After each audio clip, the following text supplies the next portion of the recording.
Hi, Karen Alari here. Thank you for joining me. We're going to be painting this little 8x10 river scene. I'm using acrylic paints and I'm painting on canvas. So let's get started. So I'm using my usual brushes and palette today. I've got a bigger brush just to do our to start with, and that's what we're going to use to tone the canvas with.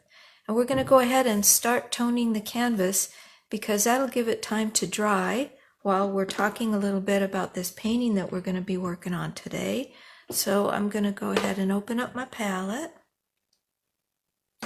And what I'm going to use to tone my canvas is just some leftover paint that I have over here on the edge of my palette. I just take all the leftover paint from other sessions and I mix it all together to make some kind of a mucky painty mess, and that's really good to use for the first layer of the painting, just to start filling up the tooth of the canvas. So I'm going to pull some of that over here. I'm going to add a little white to it to get it a little bit lighter, because I just want a nice light covering on the canvas here. Okay, and we're just going to quickly cover up this canvas, and you'll want to do this too. What this does is just fill up the tooth of the canvas, like I said, and puts a first layer down, so we have something to work on, and the paint starts absorbing into the canvas, and we can build up some nice layers on the canvas of our paint. When we are working with acrylics, they're gonna tend to absorb quite a bit, especially if you're using less expensive canvases like I use. And so getting this first layer on, it's not something that shows up in the final painting. It's just more, you could even use gesso, but I just like to use paint and keep it fairly thin. If your paint is pretty thick, you can water it down, but don't water it down too much, because then you'll be spending a long time waiting for it to dry. And as it is, if we just use our regular heavy body acrylic paints, they can have a chance to dry just while we're chatting for a couple of minutes, and then we can move on.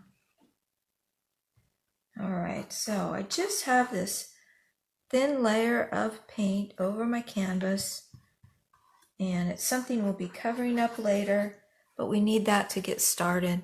All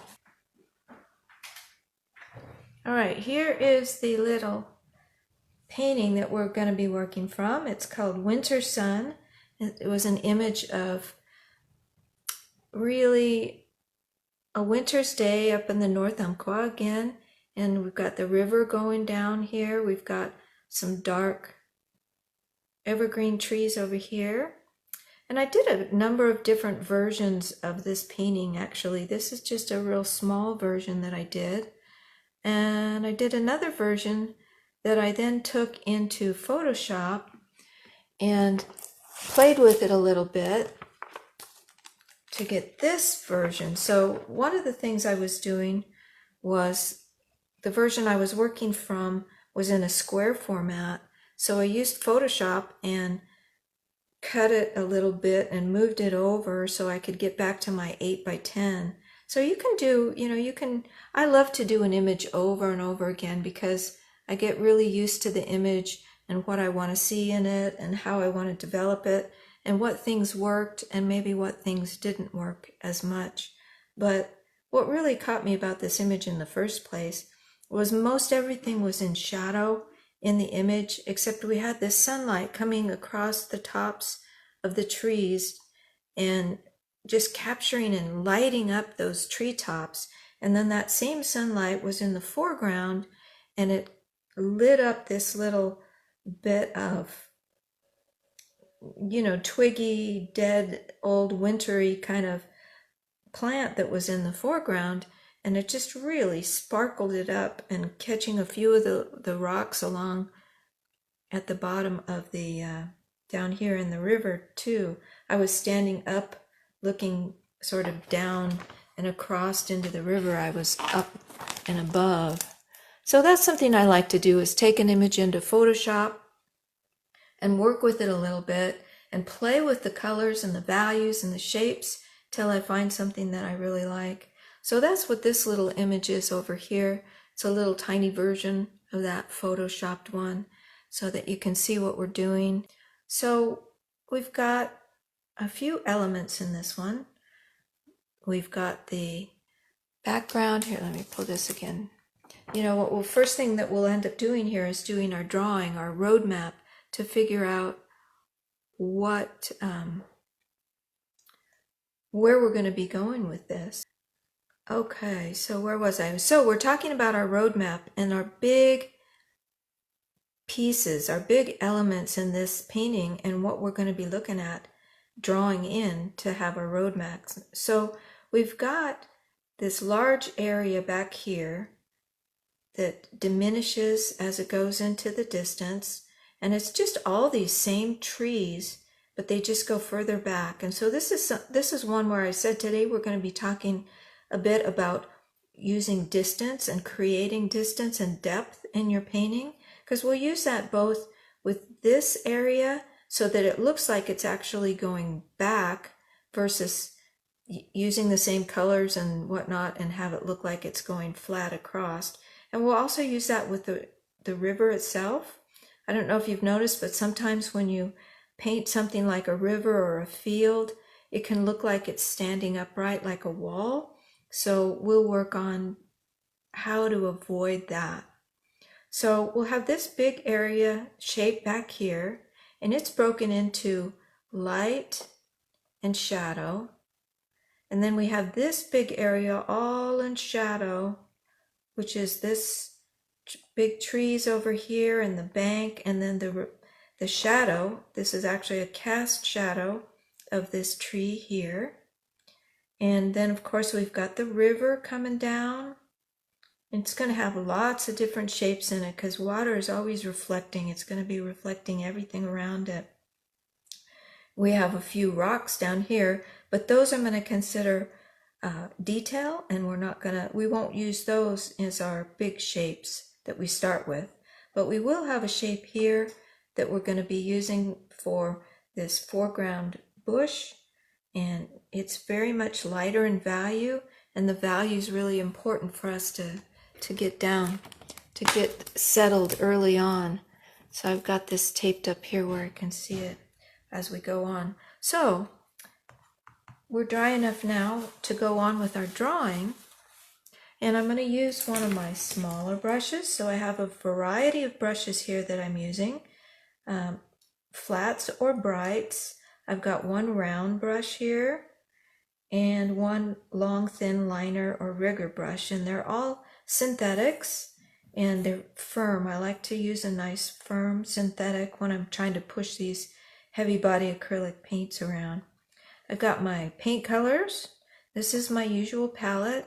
Got titanium white, Hansa yellow medium, Indian yellow, Napthol red light, alizarin crimson, ultramarine blue, and phthalo blue green shade. And so why I chose these colors is I basically have a warm version and a cool version of each of the colors. So phthalo blue is cooler than ultramarine blue, which tends towards kind of a red, almost purpley color. Then I've got alizarin crimson, which is cooler than my Napthol red, and it's also darker. So it's nice to have dark and light versions too of the colors. And then I've got my yellows. So the Indian yellow is a darker version, and my Hansa yellow medium is lighter. And of course titanium white, because we always need that white in order to lift the value of a color, value being how light or dark a color is. So we're going to then go with, I'm just going to go with my small flat brush. It's actually technically a bright brush because it has short bristles. And we're just going to put in those big shapes that we just talked about and decide where they're going to live on the canvas. So I'm going to have this shape where the river starts. First of all, I'm going to think about this dark shadowy shape. How much of the image does it take up? If this is my center here, it looks to go from about a quarter and then into about a third as far as where it fits on the canvas. So if I look at my canvas that way, and here's a quarter up here, and then I'm going to have it move into about a third. And how far down on the canvas is it? That goes lower than halfway, right? So I'm going to look at my halfway spot, and I'm going to go a little lower than that. So, and then the bank of it itself comes out clear into just about halfway. That's how far the bank of that river, the tip of that river bank comes to about there. And then this goes up like this, and then it's just this kind of big solid mass getting slightly wider at the bottom, like that. Then that same shape comes up, here's where the bank of the river comes. It's slightly going downhill there. It's not super straight across because that river is going downhill a little bit. And then we have the reflection that just comes to the same place all the way down here. So we got that big shape there. If we go back to how far does the river go back? Again, I'm looking at how far off half is it. So that's just above half. It's almost as far above half as this was below the half. So I'll look at that on my canvas, and then I'll go just above it. And it's somewhere right around in here that starts. That's the back of the river there.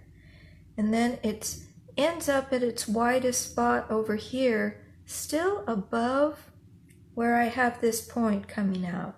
So it's going to end up here somewhere, a little above there. And it's just going to angle itself back. And we'll work on that exact shape later. But that gives me an idea where that's going to. Okay, so where does my big shape here start? It goes completely off the canvas up here, and then it goes down to, let's again look at, here's about half. Oh, that looks about the top quarter, doesn't it? So if here's my half, and here's a quarter, goes down about to here. So this whole bank comes down. This is all those trees coming down there. And don't worry about not being exact. This is again just a roadmap to keep you going, to know where so you don't get lost in the painting. So we have this little light area where it shifts from lighter to darker, and then it kind of becomes more neutral in the back. But we see this light area. How far down is it? It's about a quarter of this space here. So it looks like it starts about here, and it also comes down somewhere in about like that, and it peters off there. So we know that this area is going to be definitely highlighted, and then it will go down the way like that. So that's probably all we need to think about. We could have a shape here that's just our lower bushes, and where we're going to put this one lighter tree that's kind of showing up. So this is kind of just our lower story trees and bushes that are going on there.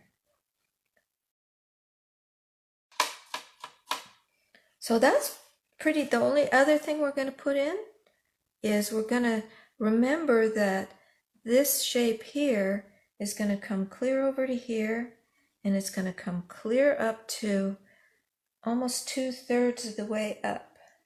So somewhere in here, all this, but I really don't want to fill it into, I just want to kind of remember. I'm going to put a dotted line here to kind of remember where that's going to be. And I'm doing that because I'll put some of our lighter value here, but I know that this is going to be real feathery and loose and open. We're going to see the background behind there quite a bit. So I'm going to remember to put that in. So I'll just use a dotted line for that. So that is our roadmap, our drawing, we could call it. It doesn't have to be very detailed, and it doesn't have to be, it can be really messy, but you can see how it just gives us something to go off of if we start getting lost in what it is we're trying to do. So next, I'm going to go to a little bit wider of a flat brush, a bright brush. This is number 4. And depending on the size canvas you're using, if you're using a bigger canvas, just size up your brushes accordingly. This is just an 8 by 10, so I'm using fairly small brushes. But if you're using a big canvas, just make your brushes bigger. That way you can cover the canvas quickly and you don't get, bogged down. And you also don't end up with a lot of little tiny fiddly brush strokes that you don't want, because we want to try to stay loose and have fun while we're painting this. I mean, really, that's why we're doing it, right? Is to have fun and enjoy the process of painting. So bigger brushes helps with that. The bigger the canvas, the bigger the brush. All right, the next thing we're going to do is our block in. And then when we do the block in, we're just going to now fill in those big shapes with the value that we want and the approximate color. So we're going to be shooting for that color, but we're not going to be as worried about the color as we are about the value. And one thing about that whole concept is, and we'll talk about that later, let me not jump ahead. Let's fill in the easy parts first, and then we'll get to the hard parts. So this is our dark, and that's going to be easy to fill in. Let's go with some ultramarine blue, and let's add some Indian yellow to it. And you're going to need a good amount of this mixture because there's a good amount of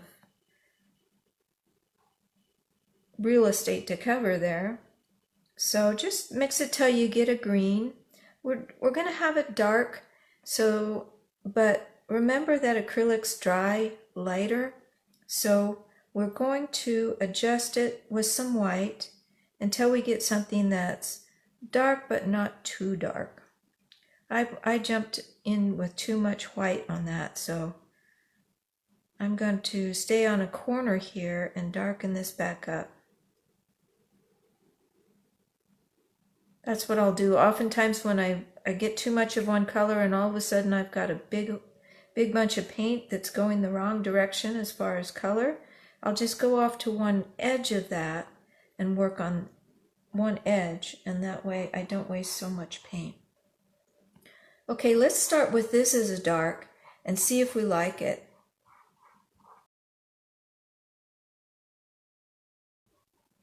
Remembering that they dry darker, so we can always go darker, but we want to just try to, the reason why we want to get our values right now is we want to get the right relationships of one area to the next.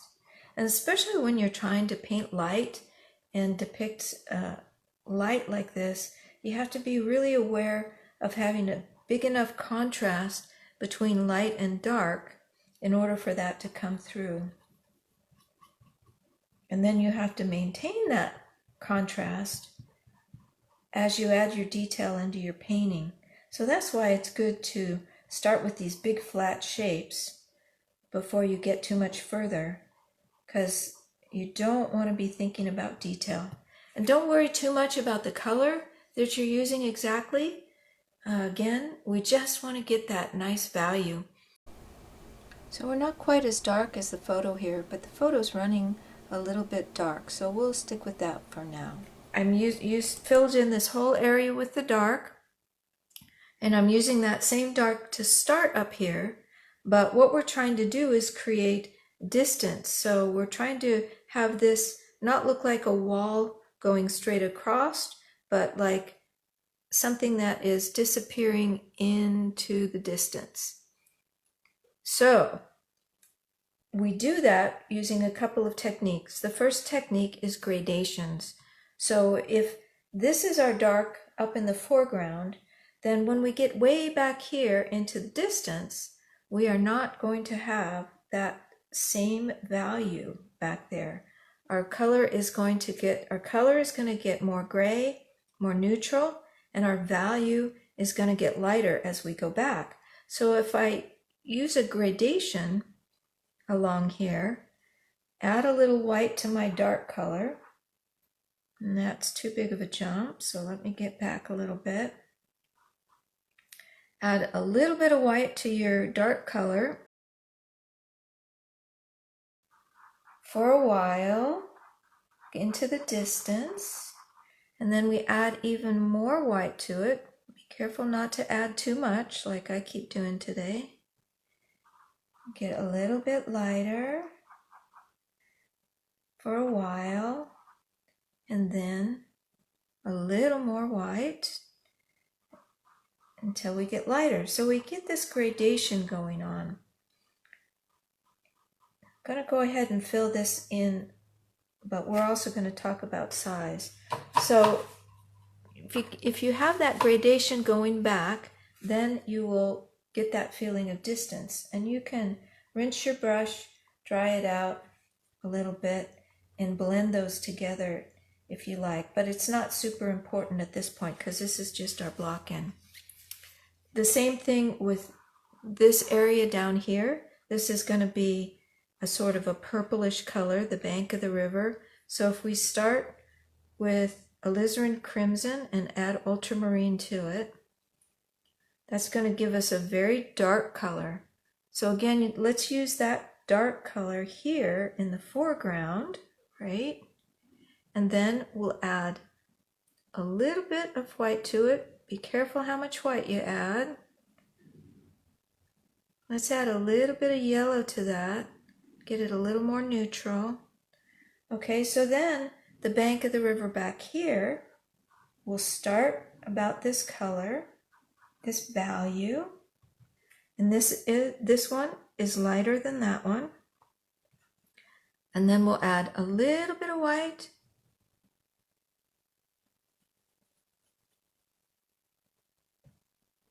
And we'll go another value down. You see how we're getting that gradation? And then we're going to add a little more white, just a little bit. And as I'm going back, I also want to get more neutral in my color. And remember, we've talked about the way that you neutralize a color is to go across the color wheel into the complementary color. So if you've got your color wheel and we're neutralizing a purple, we're going to go across the color wheel and we're going to use a little bit of yellow. So purple and yellow are complementary colors, green and red, blue and orange. You always use just a tad of that complementary color, and that will neutralize your color. Because as you go into the distance, you're going to get more neutral. So there's a few ways to do distance. You get lighter, you get more neutral, you get bluer, and that's because of atmospheric perspective. So I'm going to add a little blue to that too. You get lighter, bluer, more neutral. So as we go back, we'll do that. There's a little bit lighter. Now let's go lighter still. And let's go bluer still. So you get these gradations. Whenever you have a plane, they call that a plane, that is going from foreground to background, and you can get those gradations. So even just doing that, you'll find you get that going on. The last part of getting depth in your painting is size, and we're going to work on that. Do you see the way the trees diminish in size as we go back? So we'll use that as we go into the next stage of this. I'm just going to fill these in here with the appropriate values in that range for now, because we're just leaving that as a big block diminishing into the distance, and then this is going to be our sunlit treetops. So let's get some sunlit green. So that's going to be a very bright chromatic green. We want it to be light, but we don't want to use too much white, because if you use too much white when you're painting with acrylics, it's just going to get chalky and pastel-y. So I'm going to use my Hansa yellow, and I'm going to use my phthalo blue, just a tiny bit of it. Start with your Hansa yellow and add your phthalo blue to it, because phthalo will quickly take over the mixture if you do it otherwise. So that gives me a very bright, vivid green. But you see how transparent it is? It's you can see the palette right through it there. I'm going to add a little bit of white. That's going to both give me some more covering, more opacity, and it's going to make it lighter in value. So we want to just get as light as we can, but still be looking like trees. I'm going to put a little more blue in that, because it's looking more yellow than green to me right now. All right. So again, right up here, we've got this brightness going on, and it's going to start to diminish into the distance. So it's going to get lighter, and it's going to get bluer.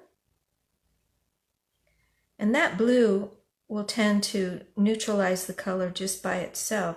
So we don't have to worry too much about neutralizing at this point this particular color, because the blue itself will neutralize that bright, vivid yellow that we've got going on there. So here's one that's a little bit lighter and a little bit less bright as we go back. Let's just do that one more time for fun and practice. Gradations, they're so important. I'm using ultramarine blue for this, going back into the distance. You're going to use your phthalo whenever you want to keep a really bright, vivid color, and your ultramarine blue when you want something a little softer and more natural. All right, so that gives us a gradation going back in the light as well. So what's the sky going to be like? We know we want it to be fairly light, and I've got it pretty boring here in my image. I'm going to change that up a little bit. We know we want it to be light in value, but it's also a pretty big shape. And whenever there's a big shape, you don't necessarily want to just leave one big value color. So I'm going to start with my white. I'm going to add ultramarine blue to it, but just a little bit. And for this block in, see how that's looking really light, and I can't even see the blue to it. So I'm going to add some more blue. Let's just stick with ultramarine for right now. We'll come back and do some fancy stuff with it. So that's looking pretty good. I need some more of it. I'll start with my white and add my blue to it. So always mix, starting with your light colors and adding your dark colors to the mix. It'll help you save paint. Okay, yeah, that's pretty good. And especially with these light values, they're going to dry darker. So be sure you get light enough. Not that it's, there's no mistakes in this, because you can come back and change it in just a minute. That's the beauty of acrylics, is they're very easy to fix mistakes. You just come back with another layer and paint right over the first one. All right, but that's what I find I have a tendency to do, is get that sky too dark, and then I just have to come back and put in a lighter sky anyway. So let's keep that sky nice and light. Now you get, what we get going on is in the river, we've got all kinds of reflections. We've got the sky reflecting, and we've got these trees reflecting. So let's, for now though, just start with the blue of the sky reflecting. And when we're reflecting in water, the values shift a little bit. They get a little darker when you go down into the water. So you can take that same color and just make it a little bit darker by adding more blue. And that will put us into something that's gonna work for us. But again, this is a big shape and it's receding into the distance. So we're going to think about a gradation of values as we go. So this time we started with the lighter in the back, and let's go and add more blue to that as we come forward and have our gradation going from lighter to darker this time as we mix it. I'm going to go over these lines here, get this in between value, and then let's add some more blue. And I need some more paint. I don't have enough paint there. So we're going to just start with that lighter and then add more blue so you get darker as you come forward. And we'll just fill in this big shape. And all this helps your brain start to think about what you're going to be putting where and why you're going to be putting it there. I'm going to add a little bit of phthalo blue to this mixture, and that's going to give us some even more vivid color as we move into the foreground. That phthalo will it's going to shift the color into more of a blue-green, and it's going to bring some of the vividness of the color back.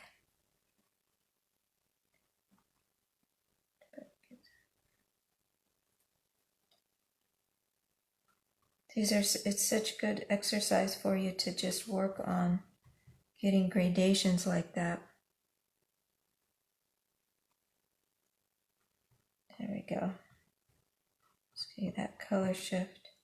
And that one's not quite as obvious, and looking at it on camera you can hardly see it, but that's okay.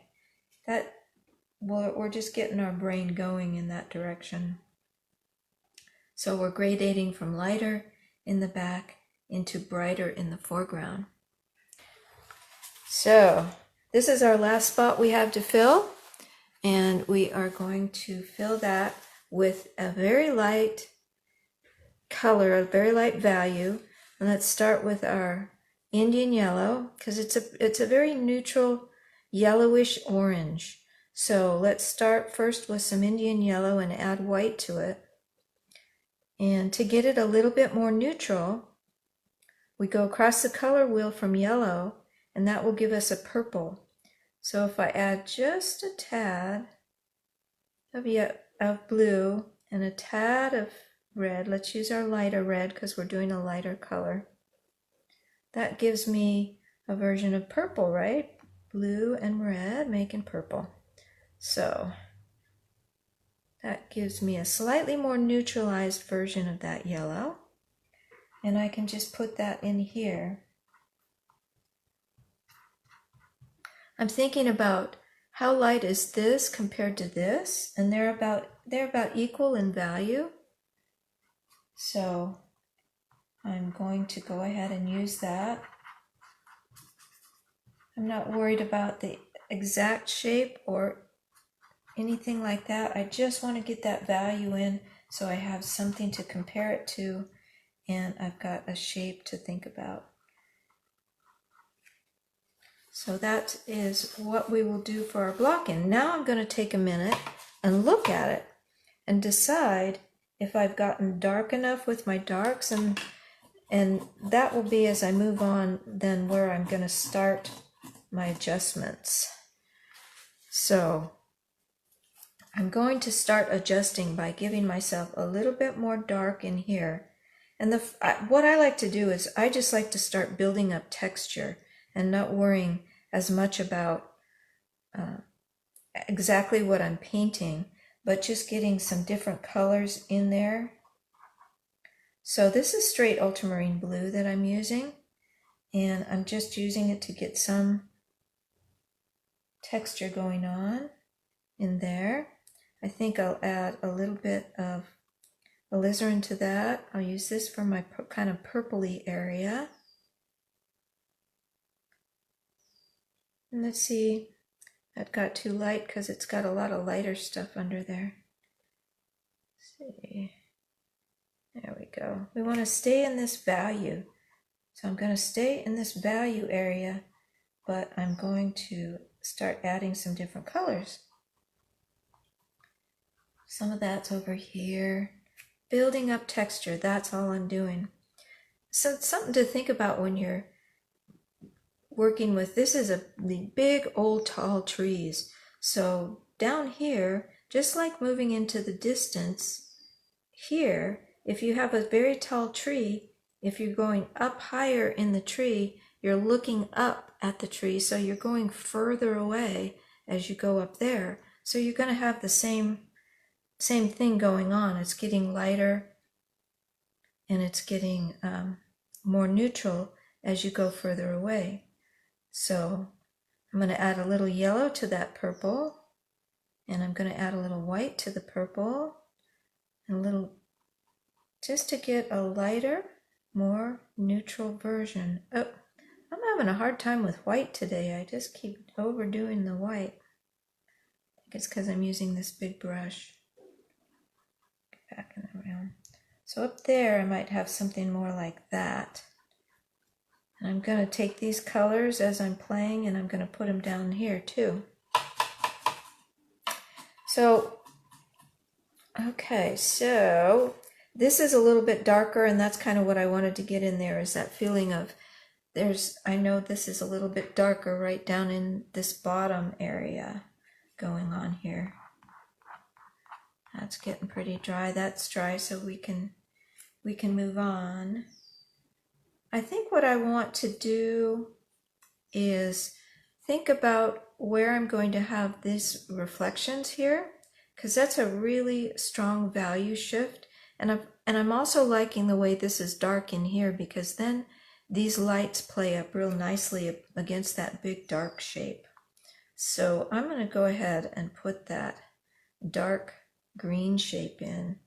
I'm going to use ultramarine blue and Indian yellow.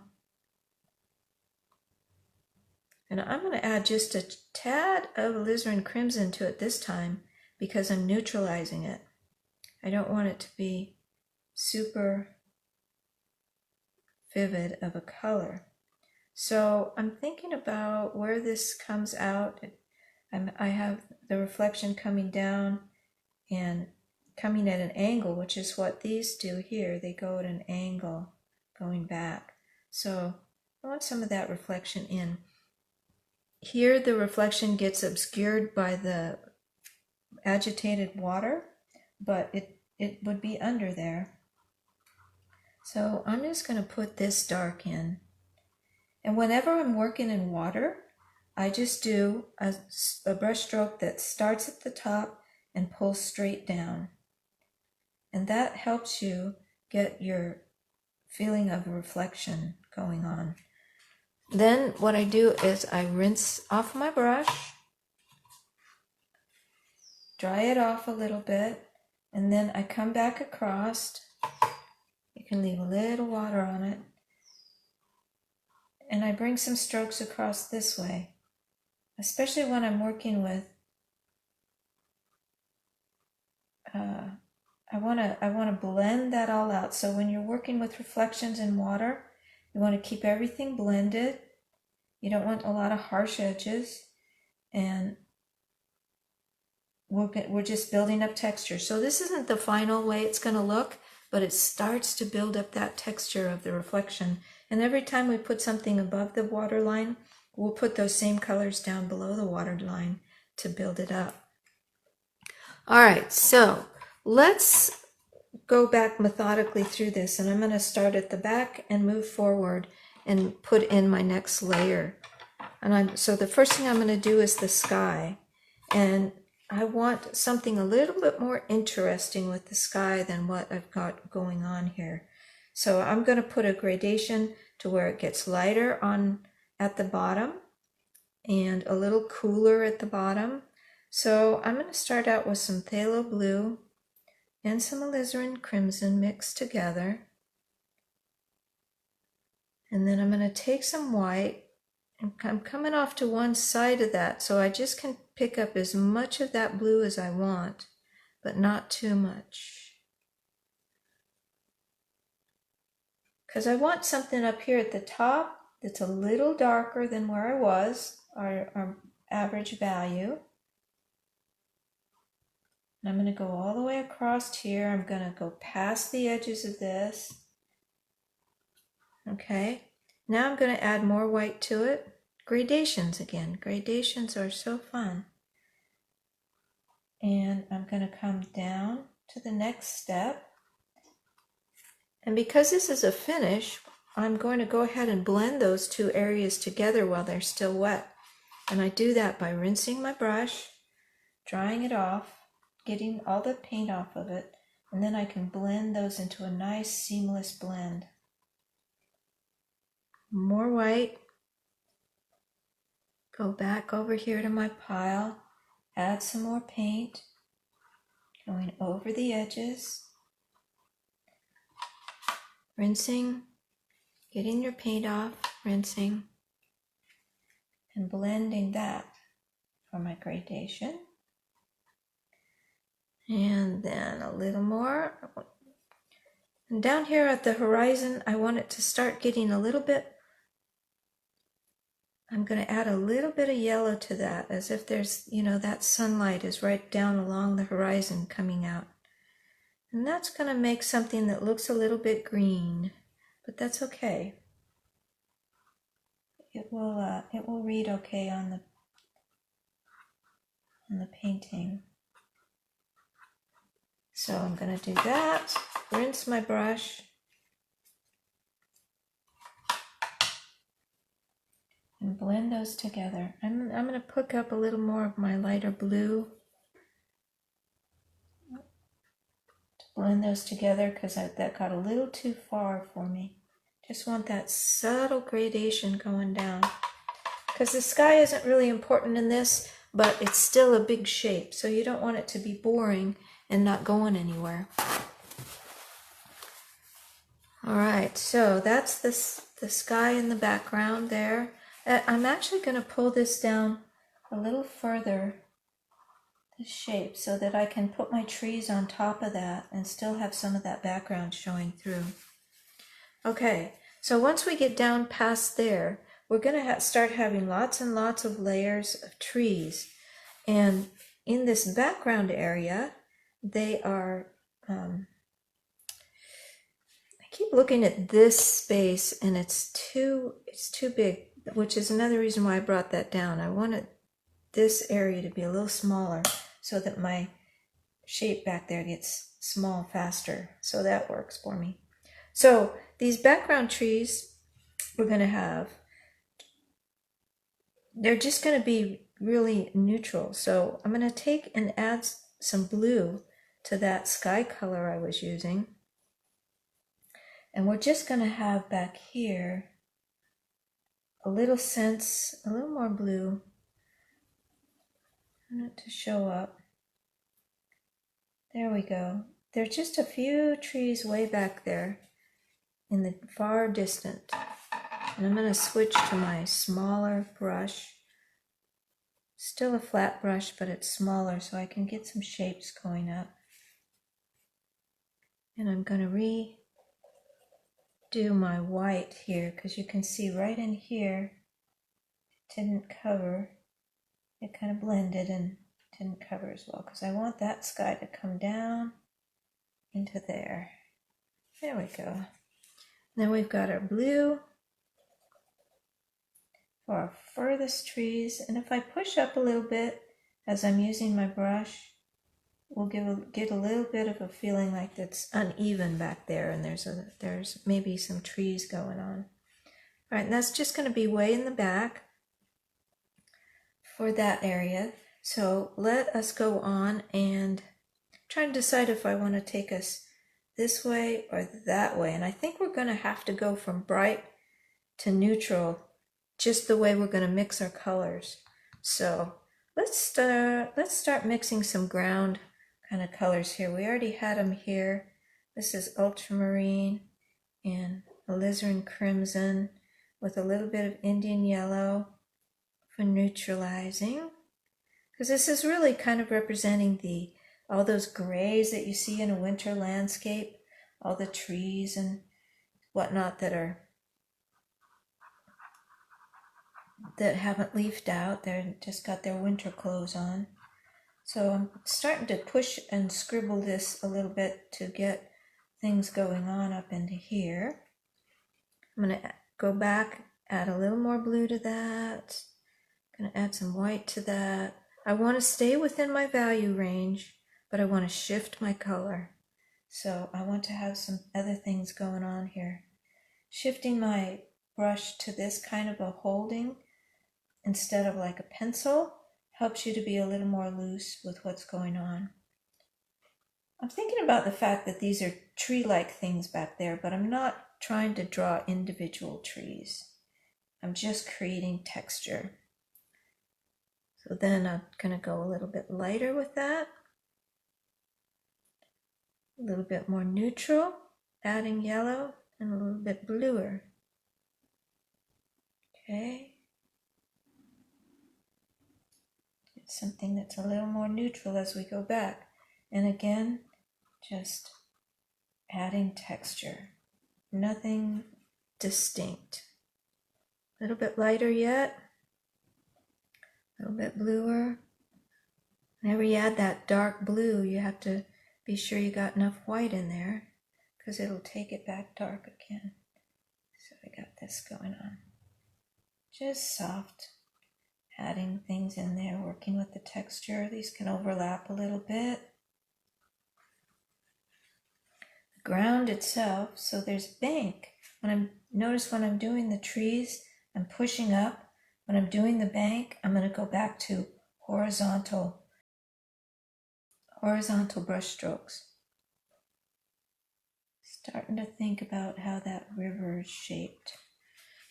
There'll be more light on the bank of the river because it's a flat shape and the light is hitting it directly, versus the vertical shapes of the trees. So you'll get more light where we've decided that this is bank, and then the trees go up from there. Yeah, not that much. Too much bank over there. Let's add some vertical trees dark back in there, so it's more like here.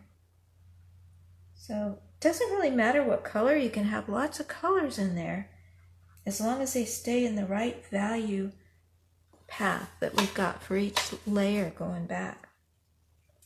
Let's do the same thing with some green.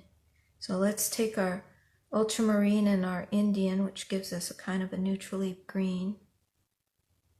Okay, let's get some up here. We'll get a little bit of bright stuff going on. I'm going to start pushing up into that area,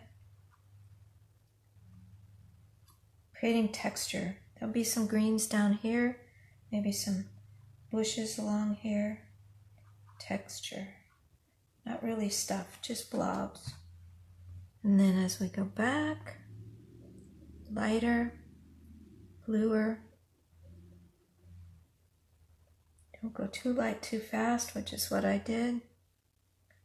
So I can darken it back in by adding more of my dark colors. This is this trees and shadow, and it's in between here. A little darker on part of this. It's really nice if you end up with lots of different varieties of color. I'm just doing little daubs, just little daubs of paint. Some of that'll come down in here. Some of it'll come up here. We want to keep them fairly dark so that we can have the light in comparison to it. I just added more ultramarine blue there to give me even more dark in the bottoms. I'm going to add more ultramarine blue to that and bring some blue into these greens. I always like to change up the color so you don't have just all one color going on, but you have the same value. Okay, so a little bit lighter, going back even further. Just using all these greens that we've got going on back here. I want these to really start diminishing. Remember, this is our dark. We still, even back there, have a dark and a light. So this will be our dark way in the back. It's diminishing in size. So we get that going on. Let's add a little blue to that. Just shifting up those values and colors and starting to get some shapes. So we get that. All right, so those are going on back there. Let's work a little bit, add some texture to those light colors again. So here's some Hansa yellow. And we started with our phthalo blue to get the brightest of our colors. Not too much. That phthalo will take over. And some white. Not too white. And think about those. I'm thinking about those trees. There's some that are in the distance and some that are closer. So these ones that are closer are going to have bigger shapes to them. That dark is still real wet in there, so we'll have to stay kind of within our shape, and we can come back and add some little spots of different colors later. So we've got, I'm going to add some blue to that, an edge of that, to get a different color, and come in back here, sort of in the distance. You got to think about creating form as well as where the light is hitting from the sun, because there will be some dark shadows areas in that light stuff. Even though it's being hit by sunlight, you're still going to get some dark areas. Oh, I got to keep my hand out of the way, don't I? There'll be some light areas in there, just as there'll be a few light spots that come down in here.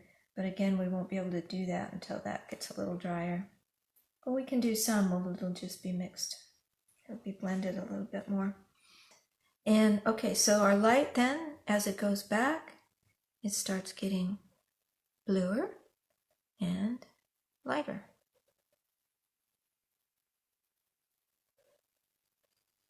To get, just as it kind of fades off back here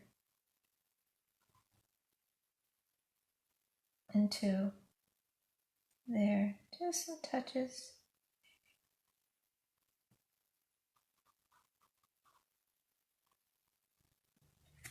Okay, that gives us something to work with in there. Texture, we're thinking texture right now, and then we'll come back and add these little things that will seem more like detail. All right. And what I didn't do, which I said we were going to do, was add our colors up above and below. So when you think about reflections in the water, this is going to reflect the bottom of the trees, are going to reflect kind of the same way below. So you'll get these lighter colors. Let me get some of them back. Yellow and blue. We've got white. And remember, in the water, they are going to be a little bit darker. They won't get quite as light. They'll be a little more influenced by the color of the water. So I'm going to go ahead and add a little ultramarine blue to that, dull that color down a little bit, and we'll adjust later. So when we get down here to the tops, we're going to get some of that tree reflecting into the water here, going over into our bush here, because we're going to work on top of these later. So there's a little bit like that. There's some variety of color there. So to an edge of that, I'm going to add some yellow to make it a little different.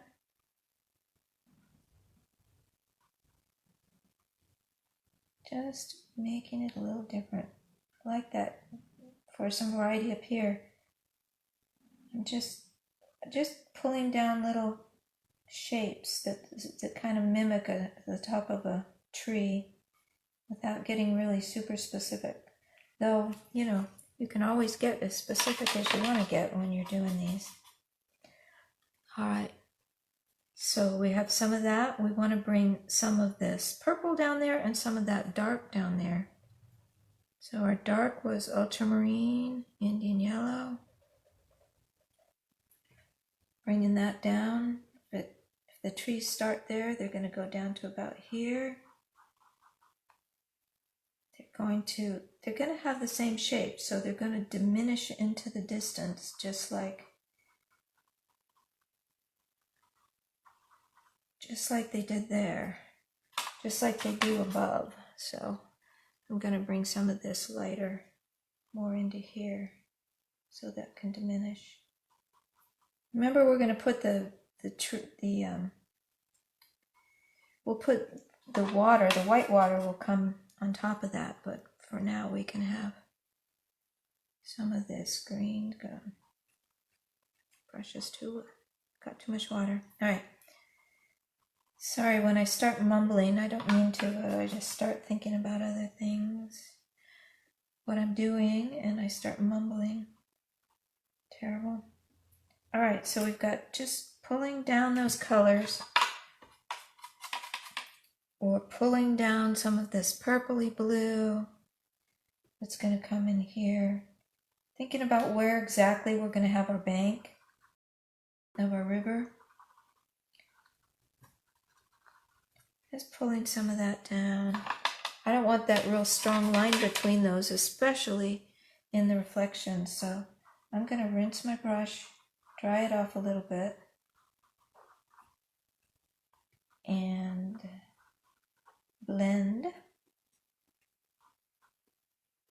Bring some of that dark back onto my brush. It's just working with that blend so that it's no harsh line. Rinsing. And pulling some horizontal strokes across like that. All right, so we're slowly building up these areas by building up texture and not worrying a whole lot about what we're doing, but just building up texture. All right, I want to then move into thinking about where I'm going to put these rocks. I've already got some blue on here that's I'm pretty happy with. That'll probably do for a base. And thinking about, let's go ahead and do this area, and then we'll know what we're going to do up here in the front. So these are these nice big evergreen trees. Let's think about the bank first. On the bank we have some rocks and some things showing up. Let's start with the dark. I'm going to use alizarin crimson, phthalo blue, and some Indian yellow, and that's going to make us a real dark neutral color. If it's too green, add some red. If it's too red, add some more blue until you get something that's pretty neutral. So this is our darkest dark area, and we're going to get some rocks coming out into the water. So I'm going to start them by putting them in this dark value. You can put as many rocks as you want. I'm just thinking about their shapes. I know back up in here, we'll get some rocks coming on, and they can be however you want on your river. We've got rocks down here too. We've got rocks that come into the shadow. Rocks are fun on a river because they're what create the disturbance of the water and create those little eddies and flows. When you come up into the foreground, you always get a little bit more rounded shapes, and in the background they get very thin and small. We got rocks coming across here, got some rocks over here. Some of these will be in shadow and some will be in light, but they'll all have some shadow in them at the very base of them. So we can just use this dark color to create that shape that we want. Create the bank of the river coming down. All right, we've also got where back here is the actual edge of the water, of the edge of the trees, and then where does it start going upwards? Just using that same dark, and because this paint back here is still a little bit wet, it's blending in and getting a little bit lighter. But you'll have that very darkest dark right there where the trees start to go upwards from the edge of the bank. So I want to remember where that is, kind of like we're doing here. All right, let's let's decide where our tree trunk's going to be. We have a couple of dark tree trunks in there, and let's just use our crimson and our ultramarine, and then our yellow, and we're going to lighten it up a little bit. But we want to stay dark in here because it's in shadow, but I want it enough of a value difference so I can see a little bit of that trunk rising up of the tree in this dark area. So if I have a tree trunk going up, maybe like this, and a thinner, smaller one back there. Maybe we have just some brushy stuff in here. That gives me an idea. Now I can come in with my dark alizarin. I'm using ultramarine this time, and Indian yellow. I want a lot of blue in this dark because it's in the shadows. So if I come around these tree trunks then, wherever I put them, I can establish that very dark under deep shadow that's just at the bottom. We're only going to see this at the bottom here. Maybe this trunk is a little bit wider. Okay. And then that trunk's got to have some different colors on it. It can't be just that one color. Let's add a little more yellow to it. See if we like that. I think it's going to take it too brown. Let's add some more blue to that. Just every time I go back, I like to just bring a different color. All right, that gives something like that. This is kind of a gray. I'm going to just scribble in some underbrush down at the bottom here. Don't see a lot of color over here. All right, that's good down there. Now let's go back to our green. Let's get a nice dark green with phthalo and Indian yellow and red. Nice and dark. Let's add a little ultramarine to that too. So it's just how do these go? These are gonna be evergreens that are kind of. You have to decide if your branches are gonna be downward or upward. I think they're gonna be downward. That's too green, so I'm adding more blue to it. And I'm gonna add just a touch of white. And more blue. want a real blue-green color over here. Clean off my brush so I don't get a lot of different mixed colors. That's better. Now again, I'm just going to really loosely hold my brush and start getting some squiggles. Going across those tree trunks a little bit. Going out over here with some things coming down. Some will come this way. And as I go up, this will probably be as dark as we have up here. So whereas I was using it as my lighter color down here, up here I'm going to use it as my darker color. And then I'm going to go a little lighter and a little bluer again. Remember, as you go up into the treetops, you're also working with distance. So you're not going to have anything that's as dark or as chromatic up at the very top as you do down at the bottom. It gets closer and closer to neutral and closer to the value of the sky. It gets a little bit lighter as you go up. Especially you'll notice when if you look at the sky, the best thing you can do to improve your painting skills is to improve your looking skills. So just whenever in your daily life, whenever you're doing things, just look a little more closely at what things really do. What color are things really? Not just what your mind thinks they are, but what color are they really? I added some more yellow to that color to get, again, creating some form. If you just have the same value in color, you won't have any form. It won't have a three-dimensional feeling to it. I'm not going to do much up there, but down here, I'm going to just do some touches. I don't want to bring too much light into this area because then I'll mess with our shadow, but I just want to put a little bit of lighter value here to create form. And that's going to also dry darker, so I'm thinking about that a lot. More blue in that, darkening it up, bluing it up. I don't know what's going on down there, but something is. Maybe there's some bushes here along the edge, and you can have as much exciting stuff going down as you want. This is our pile that's kind of a neutral gray color.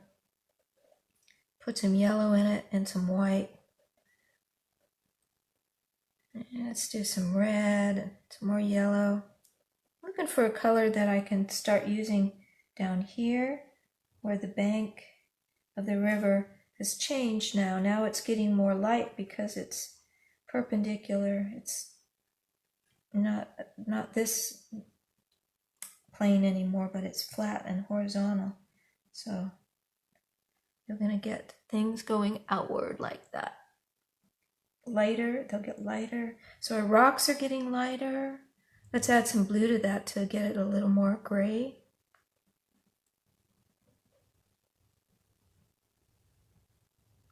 All right, so I'm going to start thinking about these rocks. I want to keep them pretty dark. I don't want them to get too light. This area of them will be lighter, and then back here they'll be darker. So let's add some more blue to that color.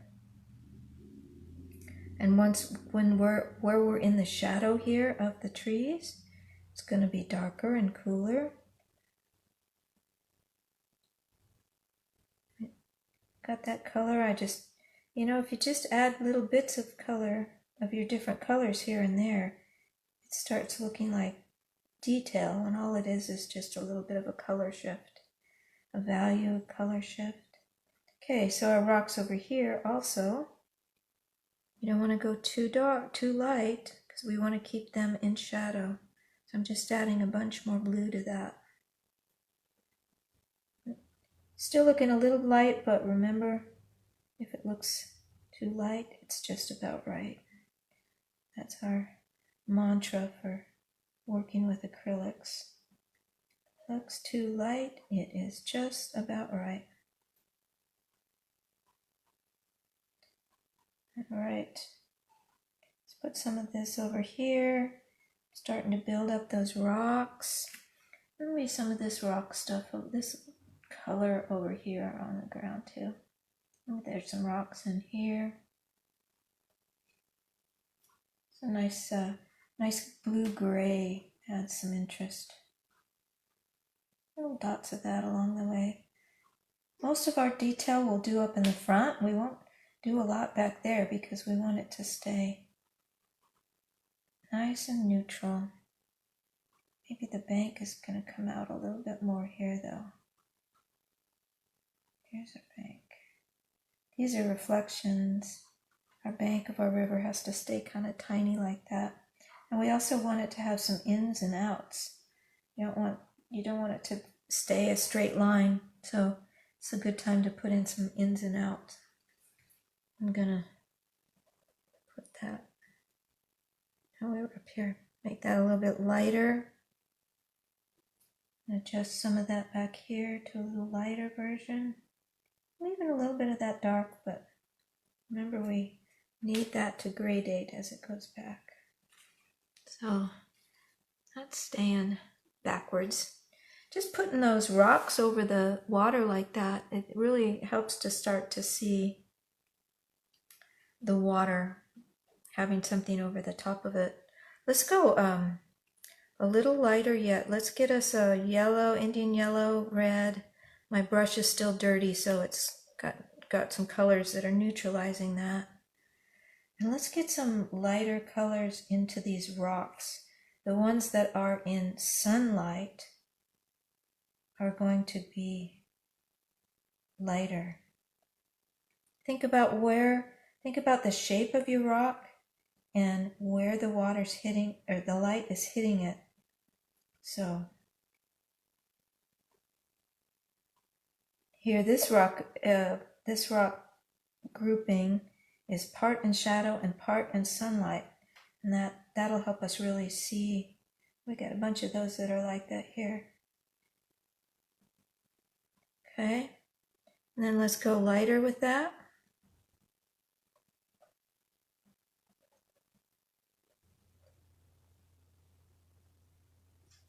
And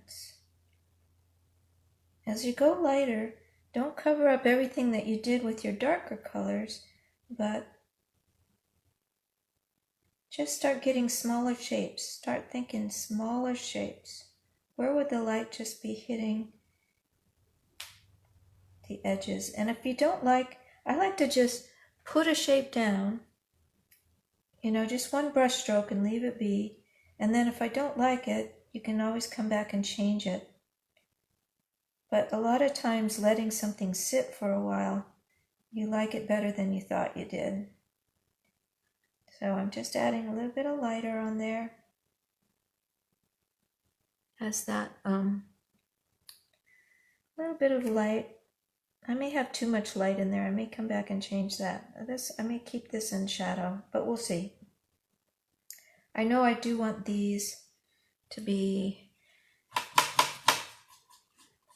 darker. Yeah, I need those to be in shadow. I'm going to go back to my shadow colors, because the light is coming this way and it hasn't reached this bottom area yet of the river. So if you take that darker color, you see, and put it right over those, that makes for a nice blend of colors in there. It's kind of nice. I'm going to use some more blue, shifting that color,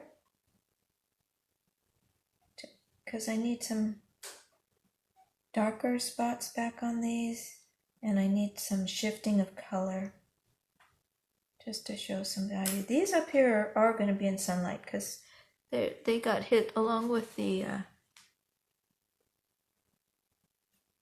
bush there. They got hit with a little bit of sunlight. Slightly lighter, but just going to stay blue. I think I'll go slightly redder and slightly lighter. That'll give me a little bit of purples. So you stay in the value range, but shift the color. And that will give you something to work with to create shapes. Working with some really tiny shapes there, just to kind of be sand or rocky stuff on the beach. Maybe there's a rock that peeks out up here. You can have so much fun with this. I just have such a blast playing with these kind of little detail areas. Let's see, let's put some more blue and some more red into that and make a darker version of that purpley color. Add form to the rocks. So if you just use one color, it's not going to look three-dimensional, but if you take your values and shift those up a little bit, you'll have more 3 dimensions. Really like this purple color. I just think it's pretty, so I'm adding some dots of it here and there in the foreground. All right, I'm going to stop messing with that for the moment. This whole shadow area here is going to be these darker colors. This is actually a cast shadow, not a reflection, but it kind of has the same effect. So if I'm going to make this quite a bit bluer, I don't want it to be so green. Put blue and red in there and just get more of a dark. I'm moving around my rocks, reshaping my rocks a little bit, and trying to be real loose with this. I know I need to create an edge to that that's loose to cast shadow, right? These are my rocks. Don't mess with the rocks too much. We'll do some more with those rocks. There we go. Let's lighten that up a little bit with some purple. Just texture. Nothing going on there that we want to draw the eye to. We just want to give that feeling that we've got a cast shadow coming in there. But what comes above it is this blue, right? Our sky blue, ultramarine, phthalo, white. A little lighter than that. Whenever you're matching colors, remember you got to go a little bit lighter than what's down there in order to have it dry at the right value. So what am I doing? I'm putting some of the sky back in, and in the meantime, blending this edge between the sky and the shadow a little bit. I don't want it to be too strong. It's going to be a little bit lighter at the edge and then go into the darker shadow. And that will work for me for right now. All right. And then I am going to, we've done some of that. So let's just finish off. See if we've got something back there. I can see my trees back there need just a tiny bit more refinement. They got really messy way back there. So I'm using ultramarine and Indian yellow and finding something similar to this. It can be a slightly different color, that's fine. There we go, that works. Just to, I want to kind of break up that back there. So you notice how all these values and colors are kind of coming back until they're almost the same back in the distance, and that really gives you a good sense of distance. I'm adding more blue to that. Get something a little darker like is underneath it. A little Indian yellow. There we go. Still neutral back there, but just a little darker. Making some smaller shapes so that just kind of goes into the distance. This is the point where you can reshape. If you don't like a shape that you have on your edge here for your tree, you can use your paint to reshape that a little bit. be sure to look at it from a distance. I get the benefit of being able to look on the screen, and I can actually see a feeling of distance by looking on the computer screen. And that really helps you. Don't judge it from really close up, but go ahead and look back into the distance. So I had one tree here that was an old dead tree that, let's use a neutral gray, so that's really quite purple. So I'm going to put some yellow in it and some blue in it, get something a little more neutral. And it was just standing somewhere in here just to give me some interest. So I'm going to go to my liner brush. Here it is. I'm going to add water to that paint. Whenever I use the liner brush, it's the only time I add water to the paint, because I want to get something that looks like a twiggy tree back here. So this will allow me to put in some little twiggy, bushy things. I can use that down here, add some interest.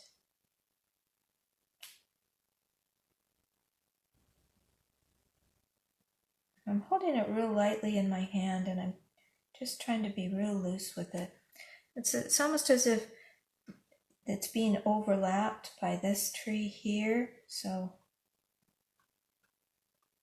I come up in here. Maybe the very top of that one is being hit by the sunlight. So I'm going to add white and yellow to that color. So maybe some of it coming up here. It's just getting into this sunlight. Just something like that. That gives us a little bit of interest. And back in with the dark down here. So this tree is going to overlap it a little bit. Blending that out, making it interesting. Hopefully that's the idea anyway. Getting some of the water off there, that got really watery. There we go. I think that gives me a little interest back there for fun. All right, we got that. We're pretty happy with that. I'm going to bring some of my little bit lighter bit of this green just to create some smaller shapes up here.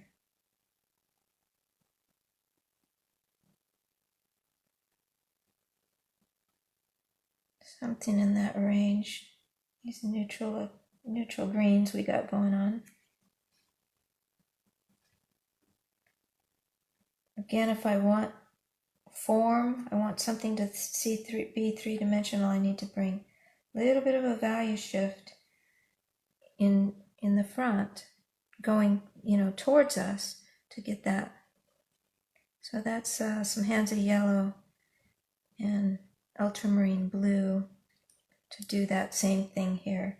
But if it's starting to look a little flat, just bring in some lighter cut values to make that part pop towards you a little more. And remember, keep it neutral up at the top, and then more color and interest down at the bottom. Any place, I just look for things that catch my eye that don't seem quite right, and then I think about what my solution might be to that area to make it more interesting. All right, I just want to address this bank a little bit, and I think the best way we're going to be able to do that got really wet, is to start putting in some of our watermarks so we can see how the water is flowing. So let's use a blue. We're going to basically, don't go straight in with a white, but go in with a light blue, much like the sky color, and start with that. And we're thinking about how the river is going back. So this is like the edge of the river, right? Really helps to squint your eyes when you do this. Remember, we wanted the river edge to kind of ebb and flow in and out. We don't want it to be a straight line. So it's going to have some areas that stick out into the water and some that don't. And I'm going horizontal. I'm using the tip of my brush, and I'm thinking about the way the water flows. You know, I'm giving kind of that flowing thing to the brush stroke itself. Just defining the edge for myself so I know where it is. And then in the meantime, we're going to get a little bit of stuff coming out. And barely touching the canvas, just really barely touching the canvas at this point to get a nice thin line. Here where it hits these rocks, then it's going to have even more white water coming around. It's not going to have any there because the water is sticking up over, or the rocks are sticking up over the water. So we wouldn't put white along that edge, or we wouldn't understand what we're doing anymore. Where you got your rocks in here, let's go a little bit darker in the shadow area. I'm going to add more blue to it. We don't want it to jump out too much, but it will be lighter.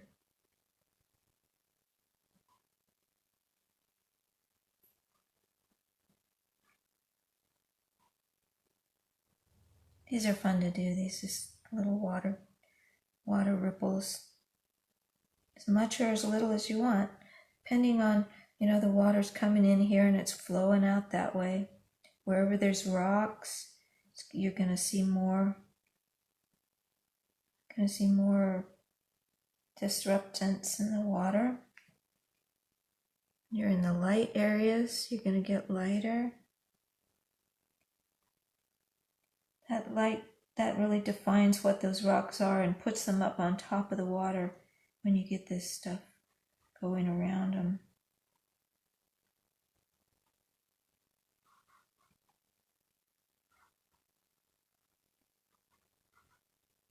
And it also really helps define that these are reflections when we get the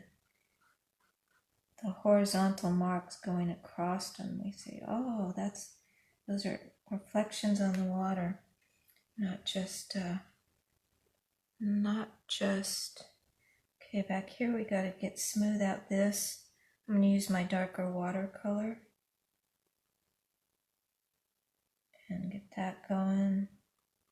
Just softening that edge of the river there. Way back in the distance, it's just going to be lighter.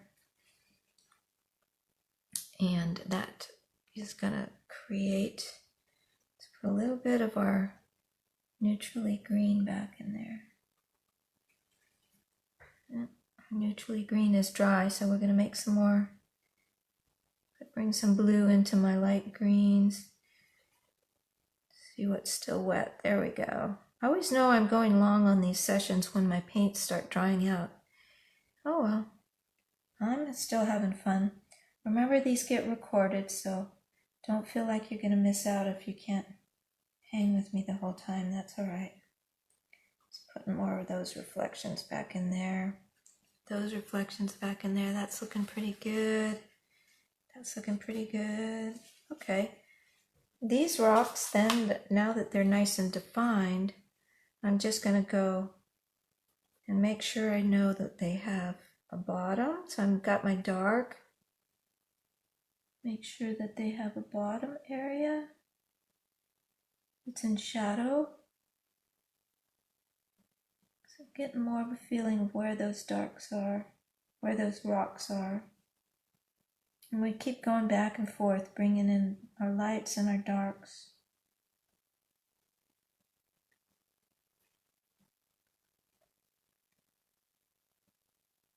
Still got a rock up in here. Some of these rocks turned into the same value of as that, so they disappeared. Okay, so I'm just doing another rock pass with my darks, going into something a little bit lighter, creating these shapes. This is how, you know, the detail comes from just having smaller and smaller shapes with more subtle color shifts and value shifts going on. I've got those blues. Let's get something that's quite blue. Get some of that blue that's bouncing up from the water into, you get reflected light, so light bounces from the sky onto the water, back up into the shadow areas especially. You get lots of colors bouncing around. And some more of a gray blue. I'm going to get some,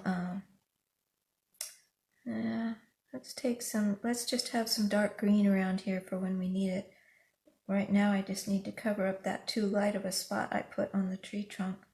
But what I wanted to do was just get a little bit of green.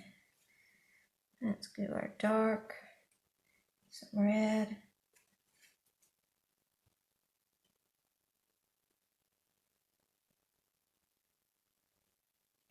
I like to put a little bit of red into the greens. That helps activate them, keep that shadow area from being flat. Get some blue, maybe I like to use some straight ultramarine blue in there.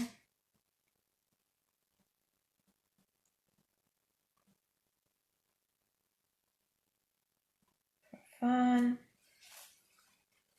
All right, let's see, we did that water. Okay, then we're going to think about the edge of that. Go a little bit lighter on these. Let's go a little bit warmer up toward the front, taking that gray, adding some yellow and red to it, and some white. Gotta shift those colors a little bit. And this is kind of a tanny brown color to use on the bank. Leaving the edge of it where it's wet, dark. Just bringing in a little bit of that. And if I'm going to bring that in there, I need touches of it up here. You never want to just establish a color in one place and not have it be somewhere else too, because it will just isolate it. This is kind of like these bushes that we have in the foreground that are all lit up. There's going to be some of that dried bushy stuff down here, more in shadow. And it looks a bit light now, but it will dry darker. All right, let's build up some texture down here for our foreground. If we get that established, then we can just look and see what final touches we need. So let's do a darkish yellow. I'm going to take Indian yellow and add red to it, and a little bit of ultramarine, and that's going to neutralize it a little bit. So what have we got? We've just got some bushes going on here. Let's add a little more blue. Every time I go back, I just like to add a different color. I want to stay very loose up here because we don't want it to end up looking real structured. In fact, I'm going to go to my bigger brush. I'm just going to lighten up that same color that I used there. It's just very neutral of the brown. Let's get some lighter stuff. Look how dirty my hands are today. Goodness. I want to stay loose. Pulling stuff up here. Mixing it together. I'm going to put down this kind of base. This is about the right value. This was that color we used back there.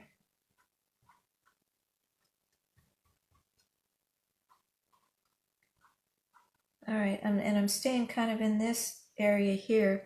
I don't want it to get too, maybe there's a little bit of green left over. Just some colors and values just kind of plunked in there every which way. Let's add a little more red to that.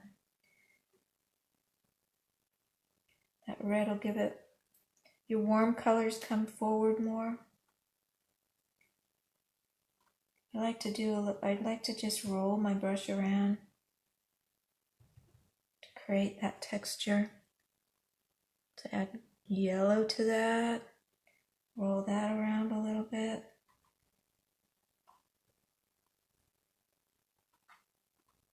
You'll have brighter colors up here because it's in the foreground. And more colors, more shifts of colors. Because it's closer, you can see those shifts of color more. All right, I'm going to shift over to my liner brush, adding water to all that mix-up color I just made, that neutrally browny stuff, because I want to get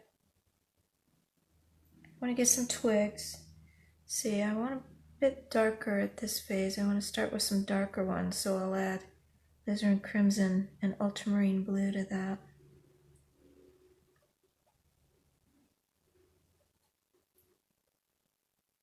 Water.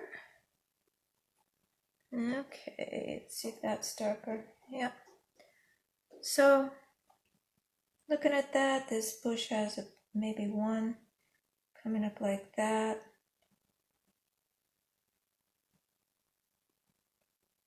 Maybe it's got some dotty stuff. Have it be as much as you want. Less is more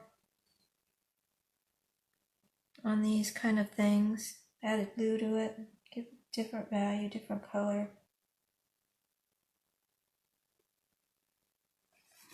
All right, it's pretty thick, that paint now. It's white, Indian yellow. Because this is supposed to be in sunlight, and that stuff was kind of to give it the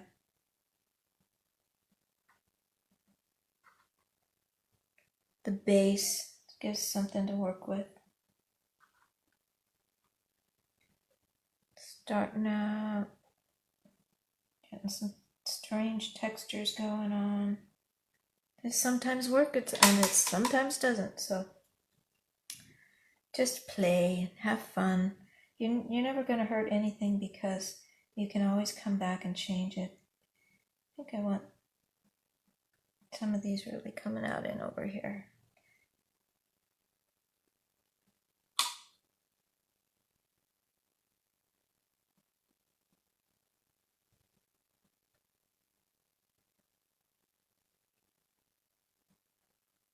You know, a good thing to do with this kind of messy stuff is let it dry and see if you like it, and then come back, add some more stuff later.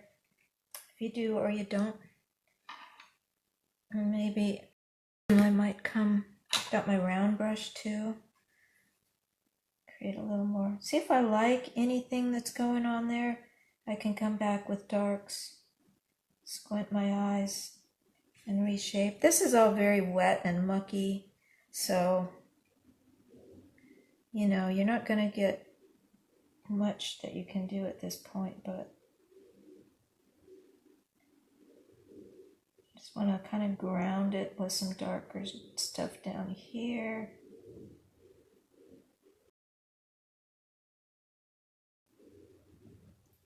Maybe break up this really light, all this light stuff. A little bit of dark in here.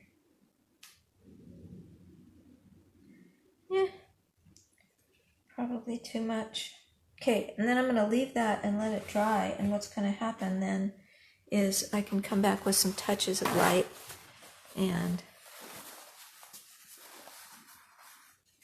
probably tomorrow and fix those.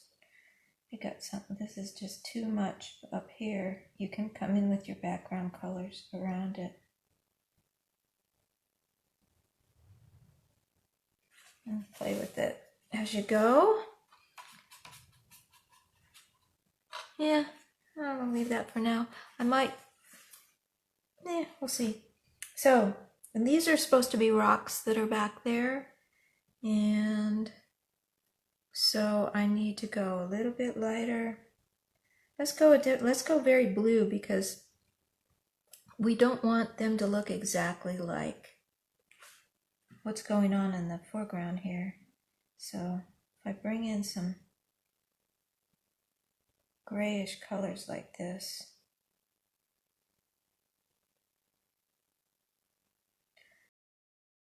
Some dark underneath. Play with that for a while and see if we like what's going on. So let's just put in a few very light. Let's put in some very light water. So we did that light blue for the water before.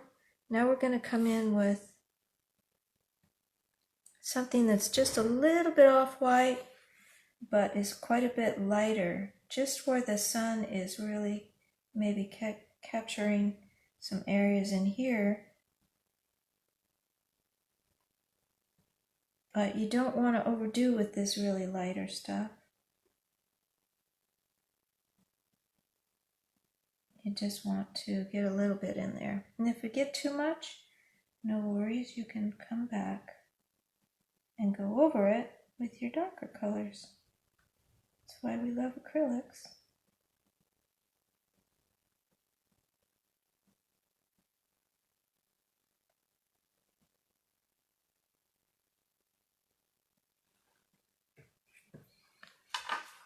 Something like that going on. So probably what I would do at this point is give this a little time to think. Give myself a little time to think about this. This is just some dark, and I'm breaking up this line. It's nice at this point in the painting because you've got all these strange little colors on your palette that you can add here and there. So let's see if I want to do anything else. That got too light back here. I'm going to come in with my darker blue. Break that up a little bit. I'm not really liking how heavy I got this front bush, especially because it got in the way of all these lovely reflections, which I liked better. So maybe I'll pull a little bit of this back. Can't do too much right now because it's pretty wet, but I can pull a little bit of it back because I like that reflection part going on. And yeah, I'll probably think about that overnight and decide if I want to change anything in there. Or it might just settle back and I won't be as unhappy with it then. But we'll see how that goes. So I think I will leave that at this point. It's pretty much done. What it'll do is it'll dry overnight. The colors will darken up a little bit. And then I'll start seeing the places that I really want to add a little bit more detail or shift a color a little bit. But I think we've got our basic concept. We've got our tree line receding into the distance. We've got some nice gradations going on. Got our reflections. We've got our cast shadow. So in general, I'm pretty happy with that. Okay, so I set it out and I've been making my list of things that I feel like need to be adjusted in this one. So I've got some area in here that the transition between the light and the shadow that's real sketchy and canvassy, and I need some intermediary colors in there to make that transition more interesting, both the shapes and the colors. I need some, this whole area of the tree needs to be lightened up a little bit. The shape is looking too geometric to me, and it needs some sky holes and just some variation going on in there. I also need to bring some more cool colors into the shadow. I've got a lot of warm purples, especially in here, and I need to bring some cool blues into those shadows and address this little spots of brown that I've gotten really evenly sized and distanced along here. The far reflections in the river are bothering me a little bit because they're very light, whereas the trees above are these darker blue-greens. And I've also got this funny line where I've just come along here with my brush, and I don't like that. So I need to fix that back there. The river is not supposed to be going off that way, but it's coming this way. So this whole thing is a curve in the river. So I just need to remember that this part here from over there is bank and not river. So I need to fix that. And then mostly the thing that bothers me most about this is the kind of mess I made up here with this foreground bush. And hopefully by switching to a bigger brush and using a few warmer colors in it, I can get it back more to something like, I see my original 5x7, something more like this one that has some of these warmer oranges and these big soft shapes, and then just a few small brushy kind of a shape. So that's what I want to move more towards in that area. So let's see if we can work on those things. I'm going to put my list down here where I can see it. All right, so let's address first this transition between the light and the shadow. Which size brush am I going to use? This is small shapes in here. I'm still in a really small area, so I'm going to stick to my smaller brush and start with my green. So this was this really bright green that I made with phthalo, much like this green we used in the last painting. Phthalo and yellow. And quite a bit of yellow against the phthalo. And then it has some white in it. So let's see how this stands up against the colors I've got there. It's a little brighter, I don't mind that. I think I'll add a little bit of this brighter color into my bright sunlit area. That gives it a little more pizzazz. So, but I need to now come in and just get these transition shapes a little better. So I want to neutralize that color a little bit. I'm going to use some of that color, but I'm going to add ultramarine blue to it, which is going to give me an intermediate green that's also neutralized a little bit. I'm going to lighten it back up some, so that ultramarine really gets it darker as well as more neutral. So I'm going in here with some shapes that you can push up with your brush or pull down to just try to get some really soft little shapes in there. I want to go darker still. So I'm going to add more phthalo this time because it is getting really neutral back there. Of course, I just painted that other painting which has really bright colors, and this one is really more neutralized colors and more natural colors, but I'm pushing it anyway just because I always push things, don't I? So I got some of that blue or green up in there, gives that area a little more depth, and I still need to go darker. So I'm going to go out to the edge of this pile. I'm going to add both of my blues this time. And I'm going to add a little bit of alizarin crimson. That's going to neutralize a little, but it's also going to give me a darker color, which I've gone very dark there. So in order to find something that's going to give me something intermediate, I need to go darker. Added back in a little phthalo blue as it got a little too neutral for me.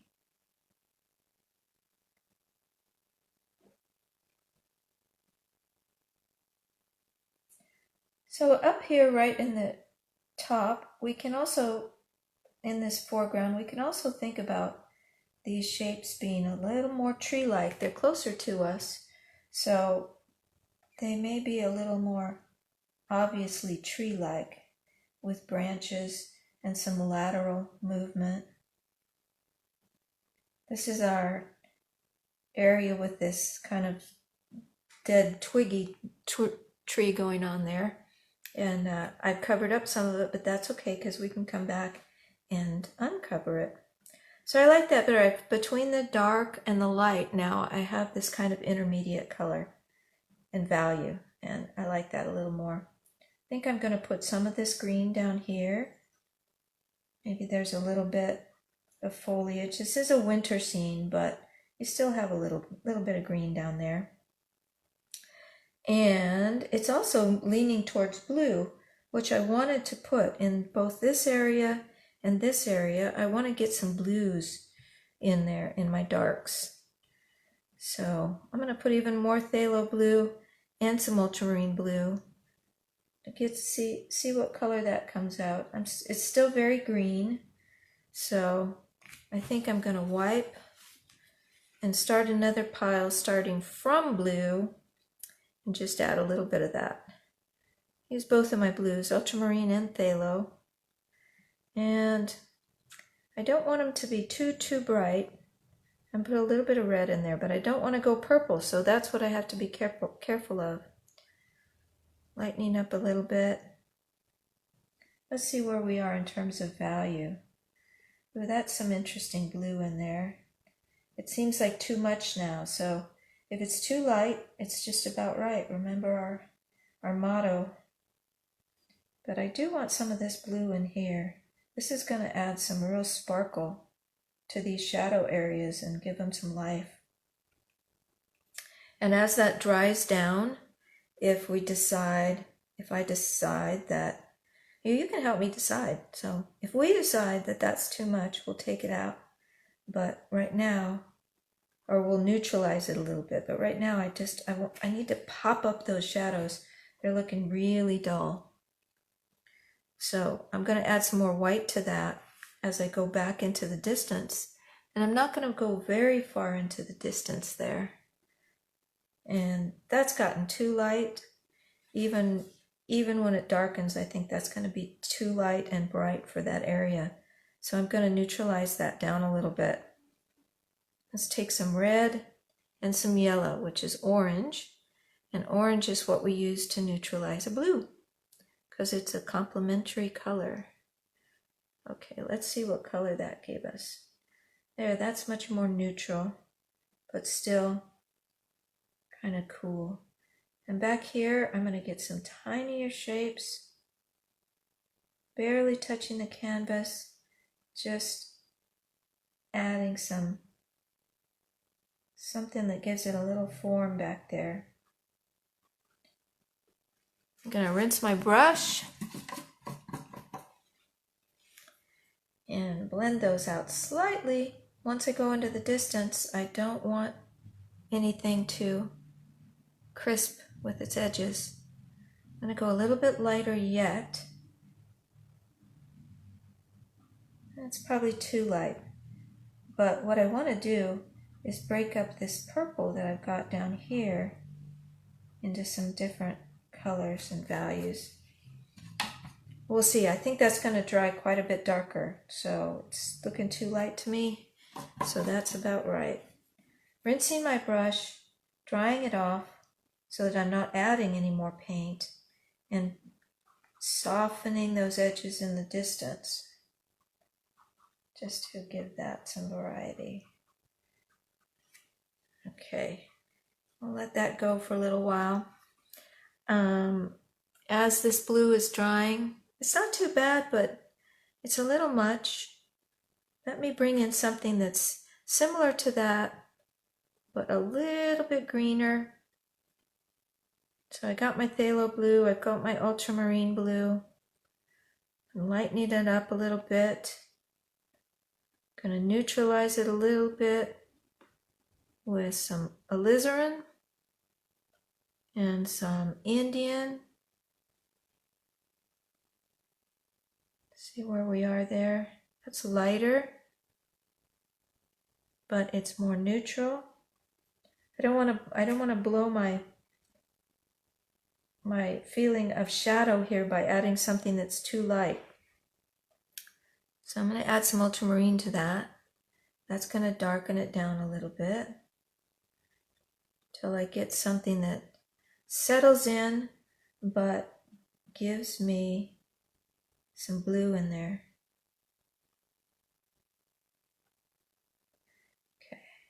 It's not too bad. I'm going to come back to with some green. Let's just take our blue-green pile here. Add some more ultra to it. Staying within my value, my narrow value range, or trying to, but varying my color. Adding some yellow to get a green. Transitions. Okay, that's not too bad. That's got something interesting going on. So back off some of these blues by covering part of them with the green. That's starting to look a little interesting to me. I like it, and I want some of that on the rocks too. I want some blue colors instead of all those warm purples. But I want them to stay nice and neutral on the rocks. So let's neutralize that blue with red and yellow, orange. That red really pushes it strongly. It's easy to go over, get too much red in there, which is what I did, which pushed it into just a really mucky brown color, when what I'm looking for is just a gray blue and something of a similar value to what I've got going on there. A little darker than that. A little darker than that, because that was a lot like, yeah, that's good. Because you know, rocks come in all different, some, you know, they come from different kinds of minerals, so they can be all different. Some are more reddish and some are more bluish and grayish, and anyway, fun stuff. Okay, same thing over here down in this purple area. While I've got this gray blue, I'm just going to add some understory dots of color that just give me, who knows what they are, but they give me some variety. Get some of this on the bank too, because that blue sky reflecting and bouncing around in there. I'm going to tone down some of these dark blues. It's really a dance between getting a little bit of color in there to make it sparkle without having that color jump out and take over the painting, because we don't want that either. All right, so that's that and that's that. These darks, you see how this dark is creating a real strong line right there. So I'm going to bring in some alizarin and some phthalo and some Indian yellow and make something that's just dark, so, and not really obviously any kind of color, so that I can take these darks and break them up. And that's not as dark as our darkest dark. It's all right. But remember, I also wanted to bring the bank of the river over here so that the river's curving. I also really need to, I've gotten really even with these, the way the bank of the river's coming out, and I don't like that. Let's go back to something a little warmer. So I'm going to add more red and more yellow. Now I'm working just in those neutral colors, which is fun. I don't want to go too warm, I don't think. I think that's a little too warm. Touches of that would be good. Touches of this over here we've gotten super cool. Super cool. It's a superhero.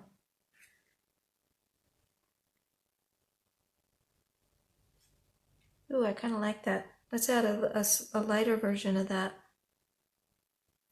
on some of these rocks. They're really warmer. Nice.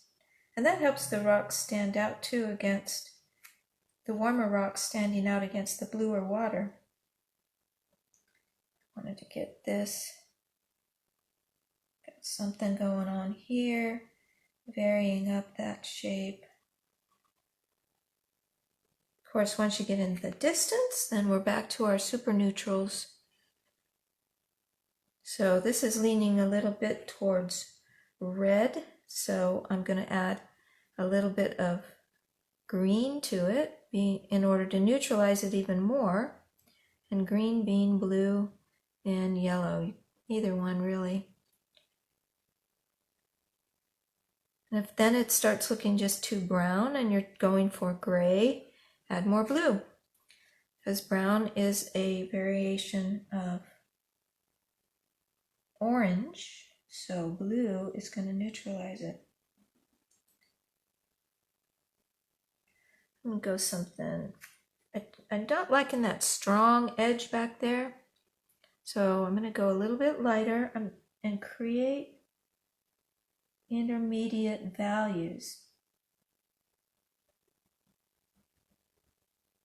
to keep that edge from being too strong. So the value is coming closer to the value of the water, and so you don't see it as much. Rinsing my brush, drying it off, and blending those edges back there a little bit. All right, that's kind of interesting. Got lots of colors going on, that's fun. I want to work with this, and I want to work with, let's do this first. I wanted to reshape back here. I'm also going to come in and break up that line. That was a strong line. Remember our dead tree over here? Let's use some of these colors to restate that a little bit, making it even bluer.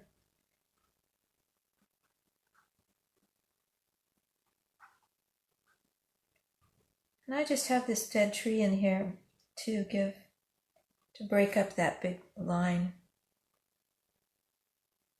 just for fun. There's a little dead bushes back here. All right.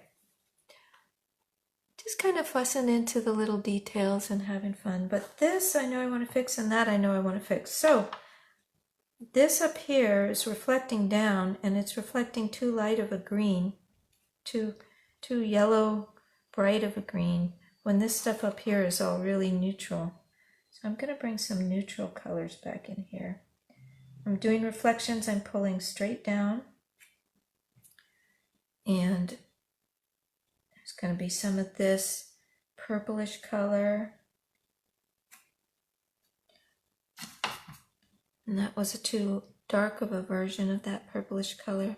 And I'm not worrying too much about keeping my brush clean when I'm working back here, because the colors are all soft and blended. Too much white. Got some blues going on back there. Just mixing these up until I find something that back and forth with these values and colors, breaking up that line just so that all kind of becomes more soft. But I can also use these colors to lighten up this big tree. This whole big tree is too dense and heavy for me, or this bunches of trees. It's not just one tree really. So I'm going to squint my eyes and put in some sky holes. You can really see here where your sky holes need to be a little bit darker than the area behind it, or else they really pop out because they're little small shapes against a dark shape. So adding some sky shapes in there, and those sky shapes have to continue then up to the actual sky, which we made with phthalo and ultra and white.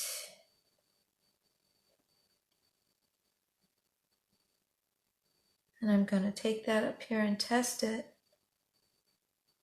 It's not quite as vivid a color as that, but I think it's going to be good for sky holes. I want it to be a little bit darker because, like I just said, whenever you make your sky holes, you want to make them just a little darker so they don't stand out quite so strongly. And I want to really kind of really reshape up here. I'm going to make too many of these and then I'm going to back out and come over them with the green, but I want to make them too bright to start with. So in here to fix this, I've got to start adding a little bit of yellow to that blue. That's how we got there in our sky gradation. And some white. Let's come up here with this because we got quite a bit lighter and yellower when we went down into the, let's see where we are. That's pretty similar. It's darker, which I need for the sky holes, but once I get out to the edge, it's going to be too dark. So for that to blend in, I'm going to have to lighten that.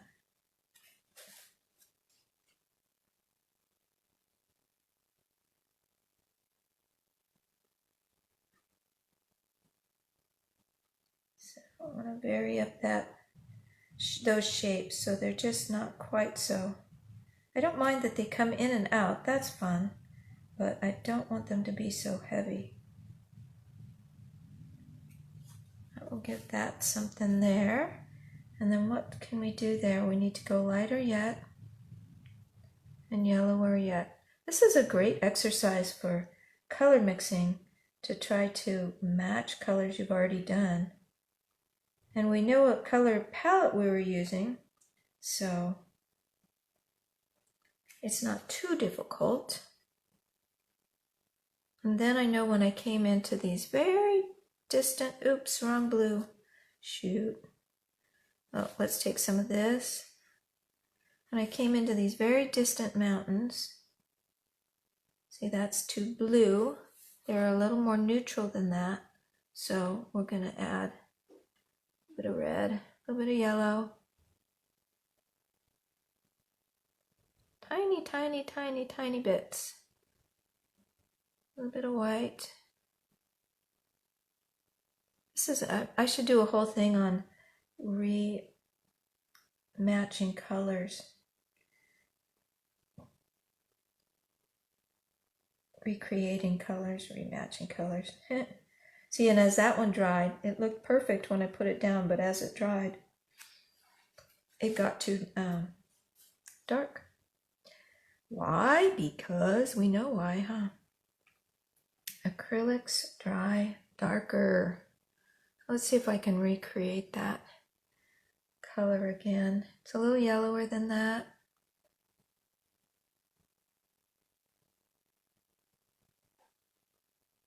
Let's see.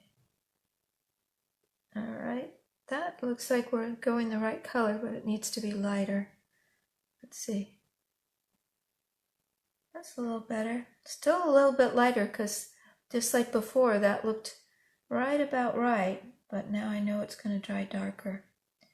But the other thing I can do is just go all the way across and do this with the whole color that I used, and then it won't matter. Let's put a little bit of ultra back in that and get my blend back.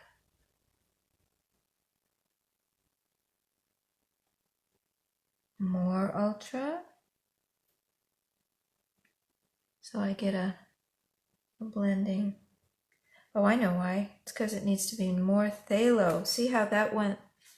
This color is very much more phthalo, more cool than the one that I was using. So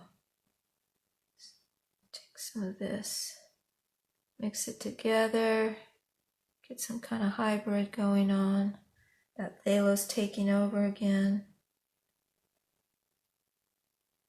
Lighter, I can already tell, lighter. All right, let's see. Ooh, that's a pretty color. It's not really the one I had, but it's pretty. I think I'll go with it.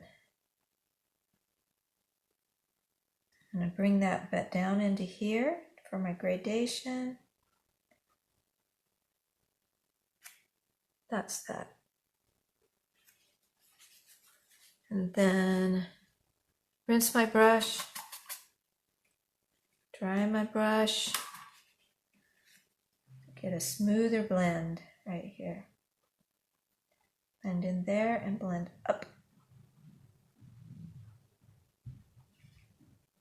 It's looking pretty good. I think I'll leave that for now. Remember the old trick when you start fussing too much in one area? Just tell yourself, I'm going to leave that for now. We'll come back to it if we need to. And then you don't come back to it. So that's good. All right, so now that I've got those lightened up a little bit, I just need to come in with the green again to kind of reshape those holes. So you can kind of make the holes and then come back with the other part over the top. Here's some ultramarine into this blue pile, and let's see what color that makes. Oh, I like that. That's cool. So I'm squinting my eyes again, and I'm going to think about maintaining some of these interesting shapes that I formed by painting around it, but just making them look a little more intentional and coming over the edge of those holes I made so that they settle back and don't look like they're sitting on top of our tree branches, but sitting, for some reason, just painting back into them a little bit will make them settle back in. And editing out if some of them are too big or too many of them. Kind of go from there. Be sure you get enough paint on your brush at this stage so that when you do a brush stroke you like, you can keep it and you don't have to fuss with it to redo it. Because if you don't have enough paint on your brush, sometimes you have to and you have to redo it, then it doesn't work as well. So need to get darker as I'm coming down here. Remember, our colors up there were staying pretty light, but down in here are a little bit lighter and more neutral, but down in here where it's closer to the viewer, they're back to these darker shades. So I just have to get those darker colors. I want to be bold with my brush strokes and then leave them. So not be fussy. That's the key. A little too much blue there.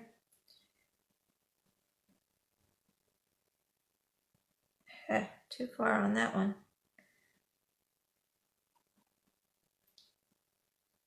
I've totally obscured the end of my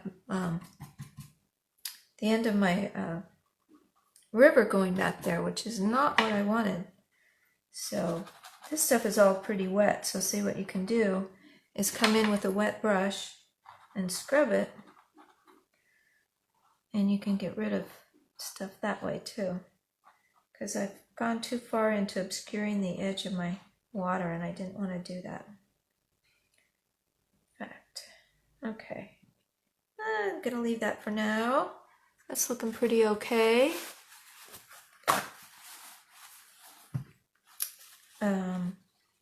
Yeah, I've got some more interesting shapes now.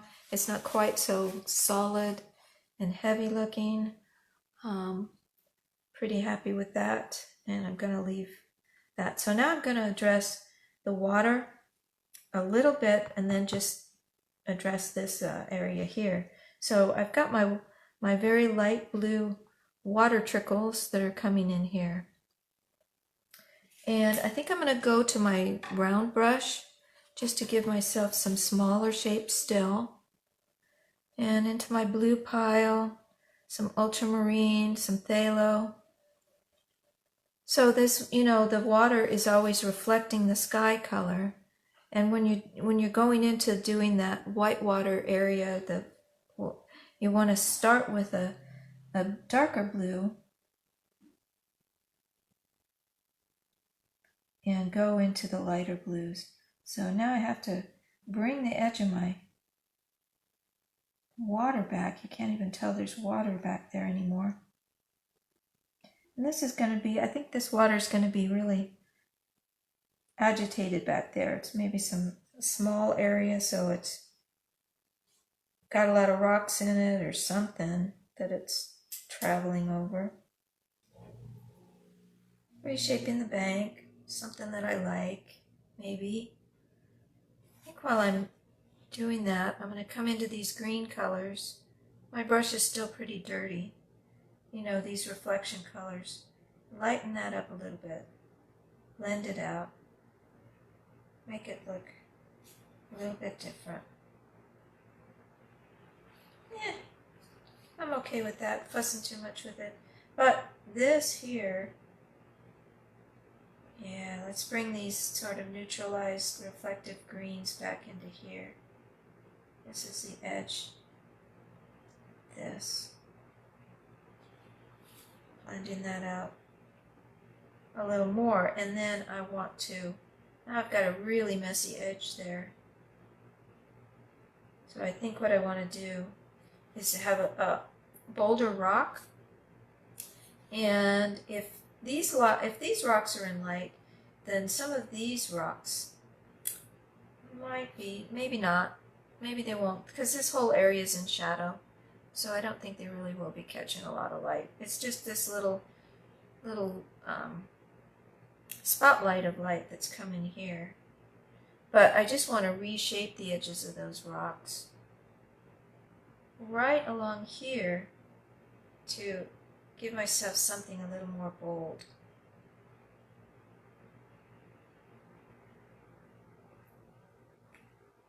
Couple of colors, go whenever I go back, change the color, add some more blue, add some more white.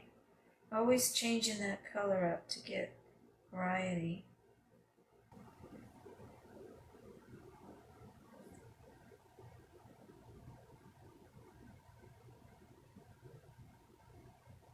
This flat space of the bank will be at least reflecting sunlight, or the sky, a little bit more. Ooh, which is also what, I didn't even write that down, but I hated the way, I didn't hate it, come on, you can't hate a painting, right? I don't like the way this is really straight there. I needed a little more ins and outs to the sky. And I've got on my sky colors up here. So you guys can see that this is what I love doing. I just love playing with the paint this way. So I can go on for hours, literally hours and hours and hours doing this, and I do. And I look at the clock and I go, oh my gosh, 4 hours have gone by. What in the heck? How did that happen? So a little bit of variety there to the edge of the trees, so they're not quite so geometric in the way that line goes.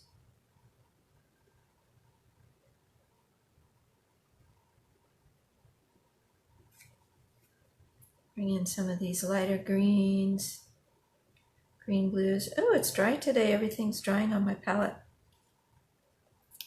We actually have rain outside today. Rain on and off, as is typical of Oregon.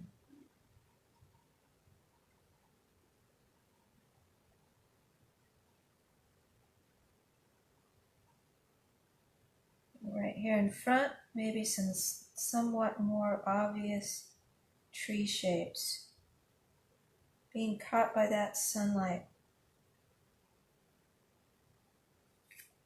coming in there.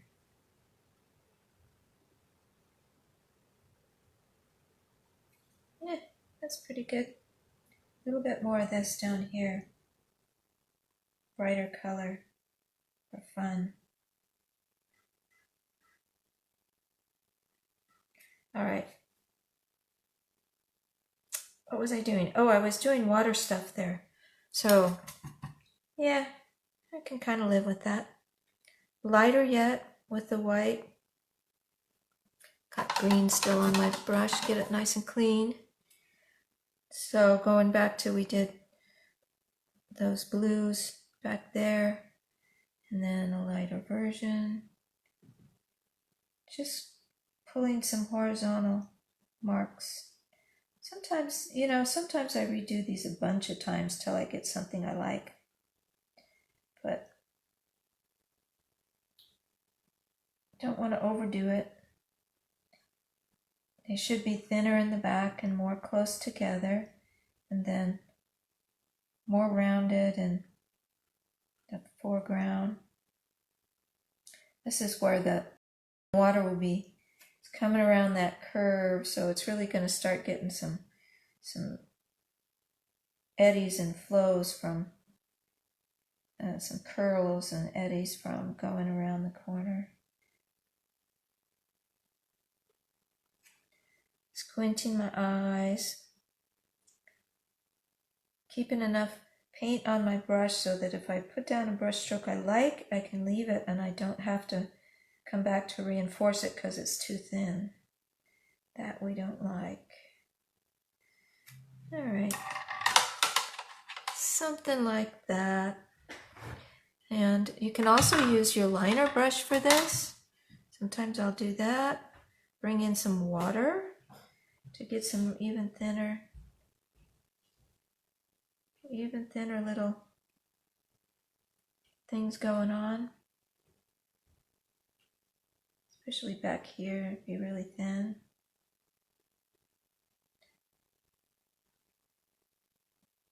Maybe a little thicker in the front.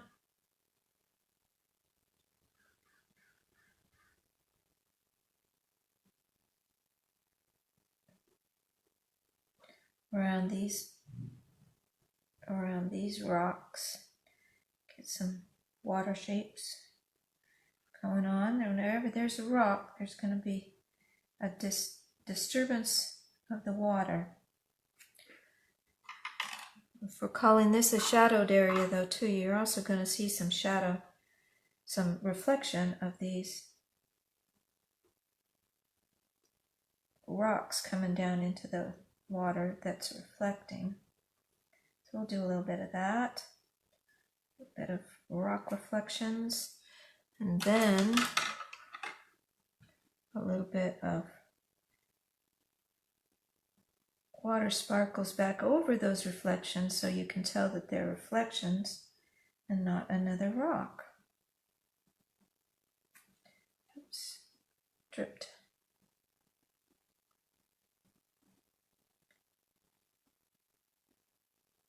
Something like that. All right, let me see if I can resolve my issue with this area here. And I think I'll do it by going to my even bigger brush here. Remember, I was happier with kind of the way this version of this painting was, where I have bigger shapes and then smaller shapes versus this, and warmer shapes there versus what I had going on.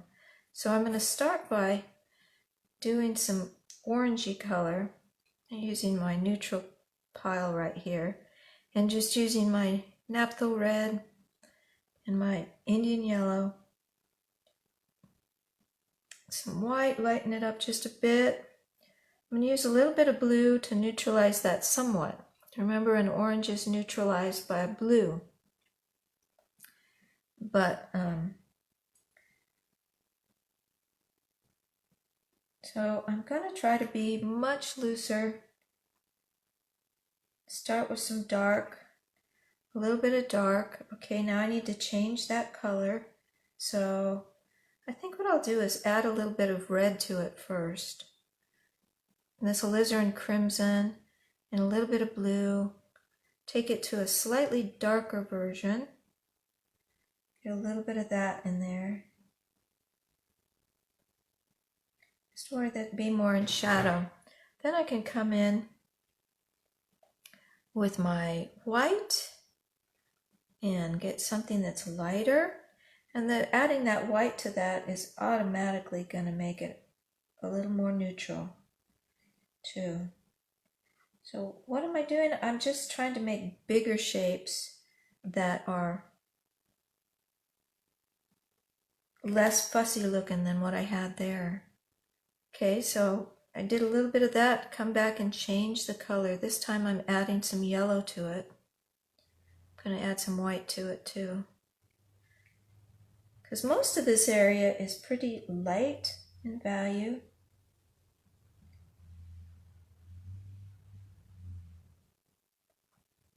Okay, I'm thinking about darker, lighter.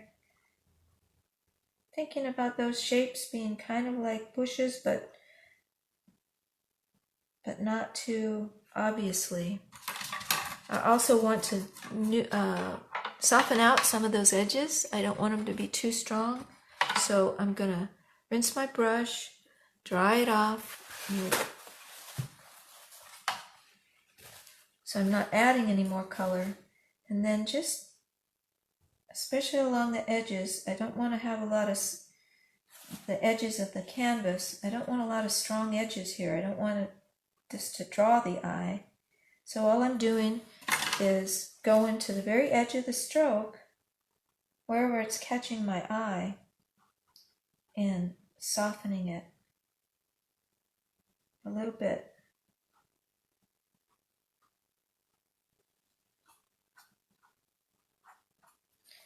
Okay, and that in there, and then I want to come in with my reflective colors. Let's come in with, actually we're going to come in with some of these darker greens. I like this green against the orange. I like what's going on there for contrast and interest, but I also want some darker colors so that these lighter colors will stand out. So instead I'm going to come in here with as these colors are reflecting, so it's that kind of reflection area. So I've got some ultramarine blue, a little bit of yellow. I'm going to add a little bit of red so it's a more neutral color. I'm lightening it up a little bit. That was too much, so I'm going to add more ultra, more Indian, a little more red, more ultra. Kind of looking for something that's kind of neutral and dull. I'm going to bring this back down here, covering up some of these too fussy things that I did. Leave some of them, paint around some of it. So I can still bring some little light areas up in there, but they don't have to be so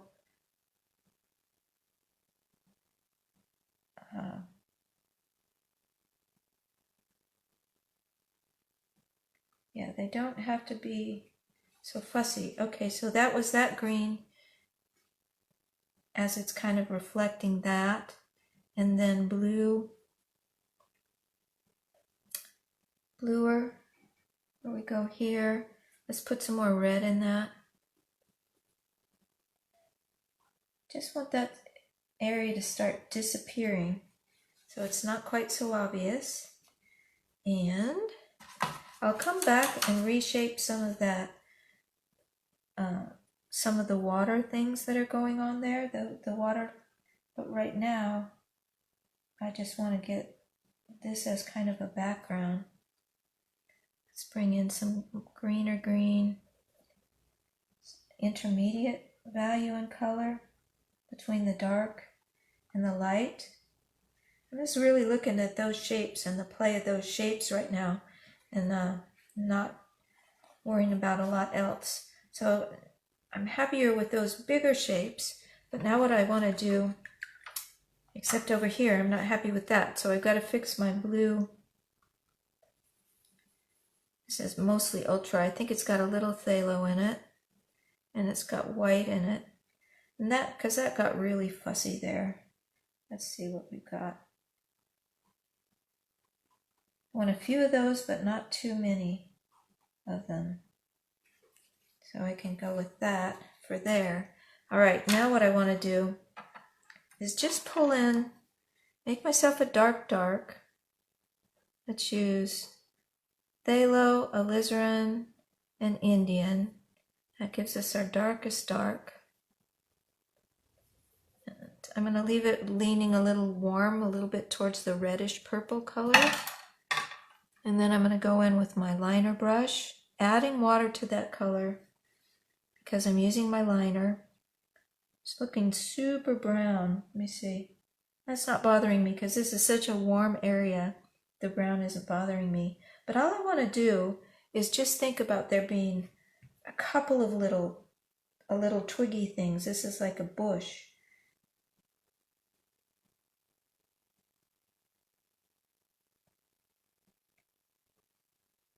It's got a few branches in it, thicker at the bottom, lighter as it goes out. Got a drop of water in there.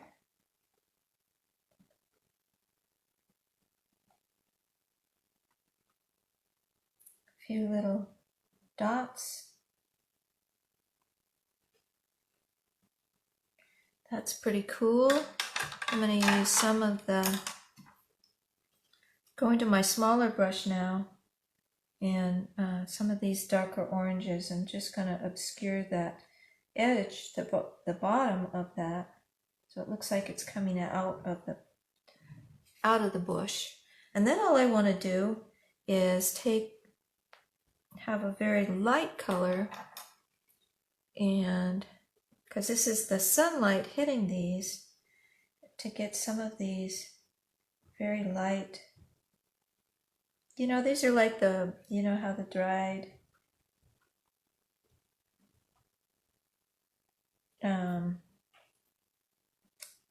get a little bit of dried leaves left on there.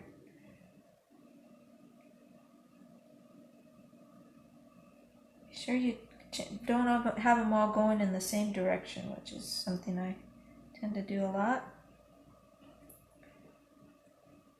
It's just a few soft things up here.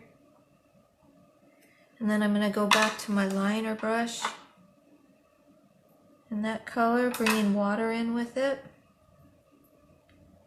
to give myself some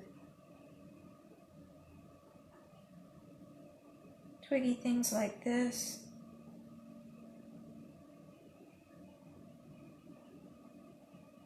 Trying not to overdo, which is my usual thing. Yeah, I think just like that. I'm happier with that as a representation than what we had before. It's a little bit more like what we were working with. Ooh, I just had this one. I want to pull something off of this one.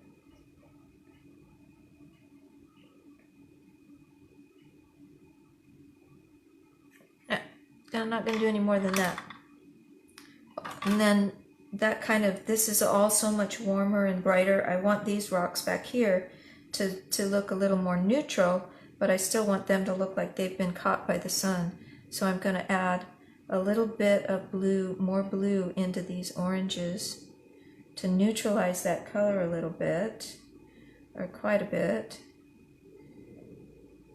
But I want to pull some of that warmth into these rocks. That's still pretty brown because they're further away, and I don't want them to be as bright as this, but I want them to still look like that the sun is hitting them down there.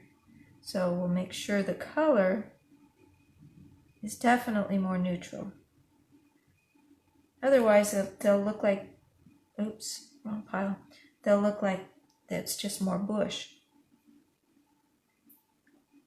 If you have exact same colors. Let's say a little more blue.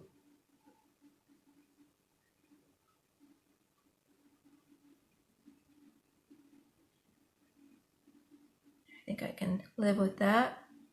A little bit whiter. Okay, and then all I need to do is bring back my white water sparkles or light blue water sparkles around these rocks because they are They are agitating this water in here. Not light enough. Let's go even lighter. Gotta show up. They're almost pure white. Adding water to loosen that up. Let's see what we've got. Oh, got a water drop there.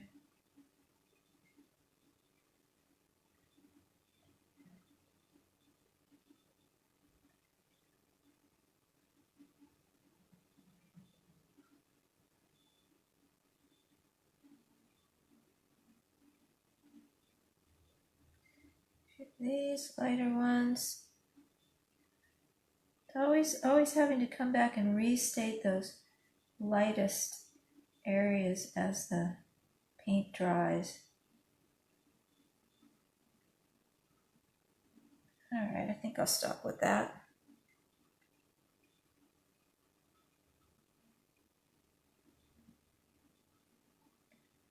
She said as she kept painting. Yeah, I think I'm pretty good with that. All right, well, that was our little session of touch-ups today. Thanks for joining me. I hope you enjoyed it. Please do like and subscribe to my YouTube channel, and I will see you next time. Happy painting!